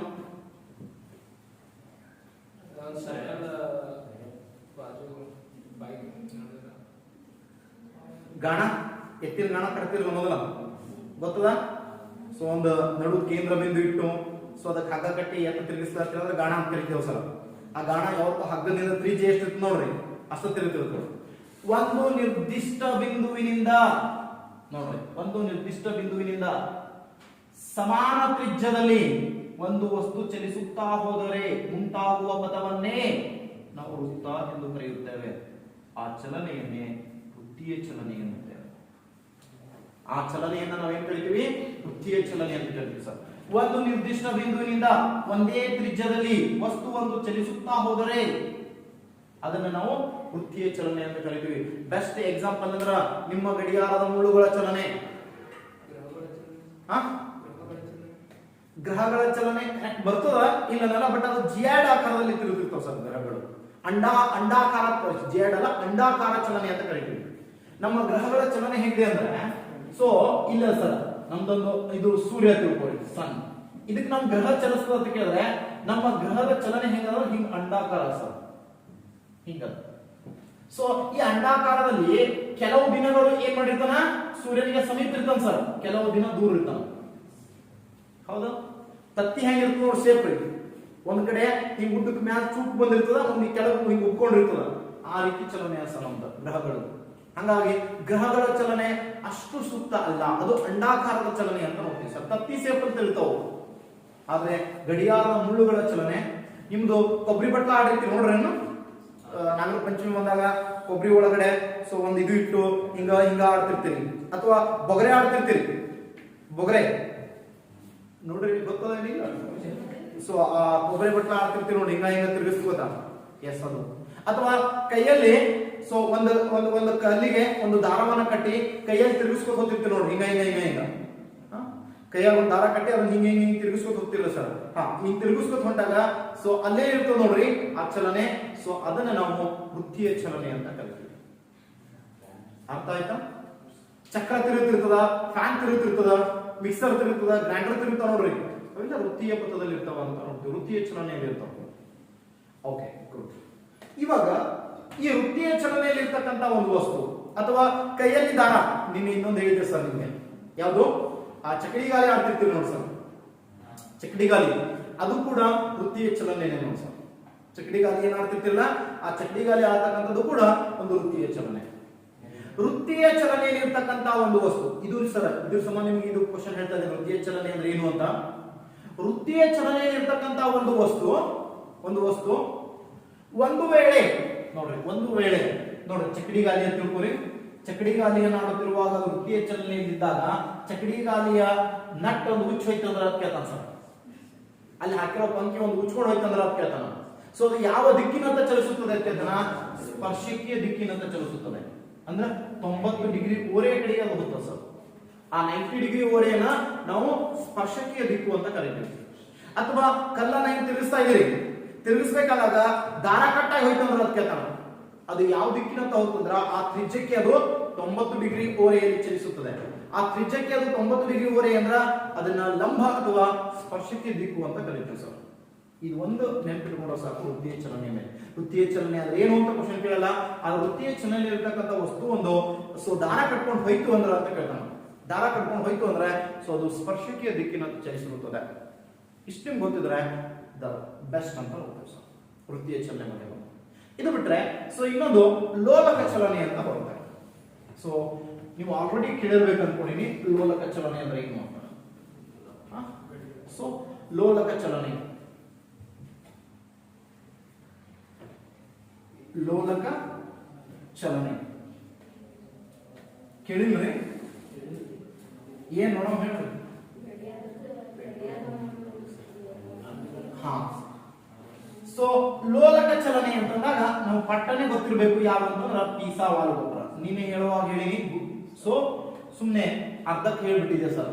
ಇವತ್ತ ಅದನ್ನ ಕಂಪ್ಲೀಟ್ ಆಗಿ ನೋಡೋಣ ಸರ್. ಪೀಸಾ ವಾಲ್ ಗೊಬ್ಬರದ ಸ್ಟೋರಿ ಏನಿದೆ ಅಂತ. ಸೊ ಇಟಲಿ ದೇಶ ಸರ್, ಇಟಲಿ ದೇಶದಲ್ಲಿ ಪೀಸಾ ಅಂತಕ್ಕಂಥ ಪ್ಲೇಸ್ ಅಲ್ಲಿ ಒಂದು ವಾಲು ಗೋಪುರವನ್ನು ಕಟ್ಟಾರ ಸರ್. ಇದು ಒಂದು ಚರ್ಚ್ ಸರ್. ಇದು ಒಂದೇನ್ರಿ ಚರ್ಚ್. ಮತ್ತು ಪ್ರತಿಯೊಂದು ಚರ್ಚ್ಗಳು ಕೂಡ ಒಂದೊಂದು ವಿದ್ಯಾಕೇಂದ್ರಗಳು ಇರ್ತಾವ ಸರ್. ಅವರು ಪ್ರತಿಯೊಂದು ಚರ್ಚ್ಗಳು ಕೂಡ ಏನ್ರಿ ವಿದ್ಯಾಕೇಂದ್ರಗಳಾಗುತ್ತೆ. ಸೊ ಈ ಚರ್ಚ್ನಲ್ಲಿ ಗೆಲಿಲಿಯೋ ಅಂತಕ್ಕಂಥ ವ್ಯಕ್ತಿ ತನ್ನ 19ನೇ ವಯಸ್ಸಿನಲ್ಲಿ ಏನ್ ಓದಕ್ ಬಂದಿರ್ತಾನೆ, ಸೊ MBBS ಓದಕ್ ಬರ್ತಾನೆ ಸರ್. 18 ವಯಸ್ಸಿಗೆ PUC ಮುಗಿತು ಸರ್. 19ನೇ ವಯಸ್ಸಿಗೆ MBBS ಓದಕ್ ಬಂದಿದ್ದ. ಎಲ್ಲಿ ಬಂದಿದ್ದವ? ಪೀಸಾ ವಾಲ್ ಗೋಪುರಕ್ಕೆ ಬಂದಿದ್ದ ಸರ್. ಸೊ ಇದೊಂದು ವಿದ್ಯಾಕೇಂದ್ರ. ಇಲ್ಲಿ ಸೊ ಗೆಲಿಲಿಯೋ ಏನ್ ಮಾಡಿರ್ತಾನಂದ್ರ ನೋಡ್ರಿ, ಗೆಲಿಲಿಯೋ ಸೊ ವೈದ್ಯಕೀಯ ಶಾಸ್ತ್ರವನ್ನ ಓದಲಾಕ MBBS ಅನ್ನು ಓದಕ್ ಬಂದಿರ್ತಾನ ಸರ್. ವೈದ್ಯಕೀಯ ಶಾಸ್ತ್ರ ಓದಕ್. ಸೊ ಯಾವಾಗ ಸೊ ವೈದ್ಯಕೀಯ ಶಾಸ್ತ್ರ ಓದಕ್ ಬಂದಿರ್ತಾನಲ್ಲ, ಇಲ್ಲಿ ಪ್ರತಿ ರವಿವಾರಕ್ಕೊಂದ್ಸಲ ಏನ್ ನಡೀತಿರ್ತದೆ ಸರ್, ಪ್ರೇಯರ್ ನಡೀತದೆ ಸರ್. ಸಾಮೂಹಿಕ ಪ್ರೇಯರ್ ಸಾಯಂಕಾಲ. ಸೊ ಸಾಯಂಕಾಲ ಪ್ರೇಯರ್ ನಡೆದಿರ್ತದ. ಈ ಪ್ರೇಯರ್ ಅಲ್ಲಿ ಎಲ್ಲರೂ ಹಿಂಗ್ ಪ್ರೇಯರ್ ಕೂತಿರ್ತಾರ. ಆ ಪೀಸಾ ವಾಲು ಗೋಪುರದಲ್ಲಿ ಒಂದು ಗೋಪುರದ ಹೊರಗಡೆ ಏನಂತಂದ್ರ ಒಂದು ದಾರದಂತ ಒಂದು ವಸ್ತು ಇರ್ತದ. ಆ ವಸ್ತುವಿಗೆ ಕೆಳಗಡೆ ಇನ್ನೊಂದು ವಸ್ತು ಜೋತ್ ಬಿದ್ದಿರ್ತದೆ ಸರ್, ಭಾರವಾದ ವಸ್ತು. ಅದು ಗಾಳಿಗೆ ಏನಾಗ್ತಿರ್ತದ, ಹಿಂಗ ಹಿಂಗ ಹಿಂಗ ಹಿಂಗ ಹೊರಗ ಹಿಂಗ ಸೊ ಏನ್ ಮಾಡ್ತಿರ್ತದ, ಅರ್ಧ ವೃತ್ತಿಯ ಚಲನೆಯಲ್ಲಿ ಅದು ತಿರುಗ್ತಿರ್ತದೆ ಸರ್. ಅದರ ಹೊರಗೆ ತಿರುಗಾಡಲು ಅದರ ನೆರಳ ಒಳಗಡೆ ಗೋಡೆ ಮ್ಯಾಗ ಬೀಳ್ತಿರ್ತದೆ ಸರ್. ನೋಡ್ರಿ, ಹೊರಗೆ ತಿರುಗಾಡು ಅದರ ನೆರಳ ಒಳಗಡೆ ಗೋಡೆ ಮ್ಯಾಗ ಬೀಳ್ತಿರ್ತದ. ಆ ಗೋಡೆ ಮೇಲೆ ಬಿದ್ದಾಗ ತಕ್ಷಣ ಅದನ್ನ ನೋಡಿ ಅವ್ನ ಮನ್ಸು ಏನಾಗ್ತದ, ಪ್ರೇಯರ್ ಬಿಟ್ಟು ಆ ಕಡೆ ಡೈವರ್ಟ್ ಆಗ್ತದೆ ಸರ್. ಅವಾಗ ನಮ್ಮಂಗೆ ಕೈಯಾಗ ಗಡಿಯಾರ ಪಟ್ಟನೆ ನೋಡ್ಕಿಸಿದ್ರ ಹೋಗ್ಲಾಕ ಕೆಟ್ಟು ಬರ್ಲಾಕ ಕೆಟ್ಟು ಟೈಮ್ ತೋತಕ್ ನೋಡ್ಲಾಕ ಇಲ್ಲ ಸರ್. ಅವಾಗ ಸೊ ಅದನ್ನ ತಕ್ಷಣ ಏನ್ ಮಾಡ್ತಾನಂದ್ರ ತನ್ನ ನಾಡಿ ಬಡಿತ ಹಿಡ್ಕೊತಾನ ಸರ್, ಕ್ಯಾಲ್ಕುಲೇಟ್ ಮಾಡ್ಲಾಕ. ಹೋಗ್ಲಾಕ ಎಷ್ಟು ನಾಡಿ ಬಡಿತೋತು, ಬರ್ಲಾಕ ಎಷ್ಟು ನಾಡಿ ಬಡಿತೋತು, ಹಿಂಗ ತನ್ನ ಕೈಯನ್ನು ಹಿಡಿದು ನಾಡಿ ಬಡಿತ ಹಿಡ್ಕೊಂಡು ಸೊ ಲೆಕ್ಕಾಚಾರ ಹಾಕಿ ಏನ್ ಮಾಡ್ತಾನ, ಫಸ್ಟ್ ಲೋಲಕ ನಿಯಮಗಳ ಕುರಿತು 3 ಲೋಲಕ ನಿಯಮಗಳನ್ನ ಪ್ರಸ್ತಾಪ ಮಾಡ್ತಾನೆ. 3 ಲೋಲಕ ನಿಯಮ. ಸೊ 3 ಲೋಲಕ ನಿಯಮಗಳನ್ನ ಪ್ರಸ್ತಾಪ ಮಾಡ್ತಾನೆ. ಸೊ ತನ್ನ ನಾಡಿ ಬಡಿತವನ್ನು ಇಟ್ಕೊಂಡು ಲೆಕ್ಕಾಚಾರ ಹಾಕೊಂಡು ಅಂತ ನೋಡ್ತೀವಿ ಸರ್. ಇದೇ ಲೋಲಕ ನಿಯಮಗಳನ್ನ ಕಂಡು ಹಿಡಿಬೇಕಾದ್ರೆ ನಿಮಗೆ ಹೇಳಿದೆಲ್ಲ ಗುರುತ್ವ ಬಗ್ಗೆ ಹೇಳುವಾಗ ಕಲ್ ತಗೊಂಡು ಹೋಗಿರ್ತಾನೆ ಮ್ಯಾಲ ಅಂತ ಹೇಳಿ, ಕಲ್ ತಗೊಂಡು ಹೋಗಿ ದಾರದ ಕಟ್ಟಿ ತೂಗಿ ಹಾಕ್ತಿರ್ತಾನೆ. ಒಂದು ಸಣ್ಣ ಕಲ್ಲ, ಒಂದು ದೊಡ್ಡ ಕಲ್ಲ, ಒಂದು ಮಧ್ಯಮ ಗಾತ್ರದ ಕಲ್ಲ, ಮತ್ತೊಂದು ದಾರ ಉದ್ದು ಮಾಡಿ ದಾರ ಕಡಿಮೆ ಮಾಡಿ ಹಿಂಗೆಲ್ಲ ನೋಡ್ತಾನೆ ಸರ್. ಹಾಗಾಗಿ ಸೊ ಇಲ್ಲಿ ಆ ನಿಯಮಗಳನ್ನ ಪ್ರಸ್ತಾಪ ಮಾಡ್ಬೇಕಂದಾಗೆ ಆ ವ್ಯಕ್ತಿ ಫಸ್ಟ್ ಕಂಡು ಹಿಡಿದಿದ್ರು ನೋಡ್ರಿ. ಗೆಲಿಲಿಯೋನ ಜೀವನದ ಪ್ರಥಮ ಸಂಶೋಧನೆ ಅಂತ ಕೇಳಿದ್ರೆ ಭೌತಶಾಸ್ತ್ರದ ಮೇಲೆ ಅಂತ ನೋಡ್ತೀವಿ ಸರ್. ಅವ ಓದಕ್ ಹೋಗಿದ್ದು ವೈದ್ಯಕೀಯ ಶಾಸ್ತ್ರ, ಜೀವಶಾಸ್ತ್ರ ಓದಕ್ ಹೋಗ್ಯಾನ. ಆದ್ರೆ ಇಲ್ಲಿ ಭೌತಶಾಸ್ತ್ರದ ಮೇಲೆ ಕ್ವಶನ್ಗೆ ಆನ್ಸರ್ ಕಂಡುಕೊಳ್ತಾನೆ. ಅದು ಯಾವುದು ಅಂತ ಕೇಳಿದ್ರೆ ಲೋಲಕ ನಿಯಮ ಅಂತ ನೋಡ್ತೀವಿ ಸರ್. ಸೊ ಫಸ್ಟ್ ಜೀವನದ ಸಾಧನೆ ಲೋಲಕ ನಿಯಮವನ್ನು ಕುರಿತು ಹೇಳ್ತಾನ ಅಂತ ನೋಡ್ತೀವಿ. ಇದೇ 3 ನಿಯಮಗಳನ್ನ ಅಧ್ಯಯನ ಮಾಡಿದಂತ ಕ್ರಿಶ್ಚಿಯನ್ ಹೈಗನ್ಸ್ ಅಂತ ಒಬ್ಬ ವ್ಯಕ್ತಿ ಬರ್ತಾನ ಸರ್. ಯಾರೇ? Christian Huygens. ಈ ಕ್ರಿಶ್ಚಿಯನ್ ಹೈಗನ್ಸ್ ಏನ್ ಮಾಡ್ತಾನಂದ್ರೆ ಲೋಲಕ ಗಡಿಯಾರವನ್ನು ಪತ್ತೆ ಹಚ್ಚುತ್ತಾನೆ ಅಂತ. ಈ 3 ನಿಯಮಗಳನ್ನ ಓದಿದಂತ ಆತ ಏನ್ ಮಾಡ್ತಾನೆ, ಸೊ ಕ್ರಿಶ್ಚಿಯನ್ ಹೈಗನ್ಸ್ ಅಂತ ಕತ್ತವನು ಲೋಲಕ ಗಡಿಯಾರವನ್ನ ಕಂಡುಹಿಡಿದ ಅಂತ ನೋಡ್ತೀವಿ ಸರ್. ನೋಡಿರ್ಬೇಕು ಎಲ್ಲರ ಹಿಂಗ ಹಿಂಗ ಪೆಂಡಲಿಯಂ ತಿರುತ್ತಿರ್ತಾವ ನೋಡ್ರಿ, ಒಂದು ಗಡಿಯಾರದ ಕೆಳಗಡೆ ಅದನ್ನ ನಾವು ಲೋಲಕ ಅಂತ ಕರಿತೀವಿ ಸರ್. ಸರಳ ಲೋಲಕದ ಈ 3 ನಿಯಮಗಳನ್ನ ಇಟ್ಕೊಂಡು ಸೊ ಇವ ಗಡಿಯಾರವನ್ನು ಕಂಡುಹಿಡಿದ ಅಂತ ನೋಡ್ತೀವಿ. ಸೊ ಲೋಲಕದ ಚಲನೆಗೆ ಉದಾಹರಣೆಗಳಂದ್ರ ಲೋಲಕವು ತಿರುಗಾಡುವುದು, ಉಯ್ಯಾಲೆ ಅಥವಾ ಜೋಕಾಲಿ. ಉಯ್ಯಾಲೆ ಅಥವಾ ಜೋಕಾಲಿ ನೋಡ್ರಿ ಇಲ್ಲ, ಉಯ್ಯಾಲೆ ಅಥವಾ ಜೋಕಾಲಿ ತಿರುಗಾಡುವುದು. ಸೊ ಇದು ಲೋಲಕ ನಿಯಮಗಳಿಗೆ ಉದಾಹರಣೆಗಳು. ಸೊ ಇಷ್ಟು ನಮ್ಗೆ ಚಲನೆ ಅಂದಾಗ ಗೊತ್ತಿರಬೇಕಾಗಿರ್ತಕ್ಕಂಥ ಕಾನ್ಸೆಪ್ಟ್ಗಳು ಅಂತ ನೋಡ್ತೀವಿ. ಓಕೆ, ಈ ವಿಡಿಯೋಗಳು ತಮಗೆ ಇಷ್ಟ ಆದರೆ ದಯವಿಟ್ಟು ಶೇರ್ ಮಾಡಿ, ಲೈಕ್ ಮಾಡಿ. ತಾವೇನಾದ್ರು ಬದಲಾವಣೆಯನ್ನು ಬಯಸೋದಾದ್ರೆ ದಯವಿಟ್ಟು ಕಾಮೆಂಟ್ ಬಾಕ್ಸ್ ಅಲ್ಲಿ ಕಾಮೆಂಟ್ ಮಾಡುವುದನ್ನ ಮರಿಬೇಡಿ. ತಮ್ಮ ಕಾಮೆಂಟ್ಸ್ಗಳೇ ನಮ್ಮ ಮುಂದಿನ ಡೆವಲಪ್ಮೆಂಟ್ಗೆ ಸೊ ಸಾಧ್ಯ, ಅಥವಾ ತಮ್ಮ ಪ್ರೇರಣಾದಾಯಕ ಮಾತುಗಳೇ ನಮ್ಮ ಚಾನೆಲ್ ಅನ್ನ ಇನ್ನಷ್ಟು ಉತ್ತಮ ಒಯ್ಯಬಹುದು ಅನ್ನುವಂತ ಭರವಸೆ ನಮ್ಮದು. ತಾವಿನ್ನೂ ಈ ಚಾನೆಲ್ ಅನ್ನ ಸಬ್ಸ್ಕ್ರೈಬ್ ಆಗದಿದ್ರೆ ದಯವಿಟ್ಟು ಸಬ್ಸ್ಕ್ರೈಬ್ ಆಗಿ, ಮತ್ತು ನಿಮ್ಮ ಸ್ನೇಹಿತರಿಗೂ ಕೂಡ ಚಾನೆಲ್ ಅನ್ನ ಸಬ್ಸ್ಕ್ರೈಬ್ ಆಗುವ ಮೂಲಕ ಮೊದಲು ನಾವು ಮಾಡತಕ್ಕಂಥ ವಿಡಿಯೋಗಳನ್ನ ಸೊ ನೋಡಿ ಆನಂದಿಸಿ.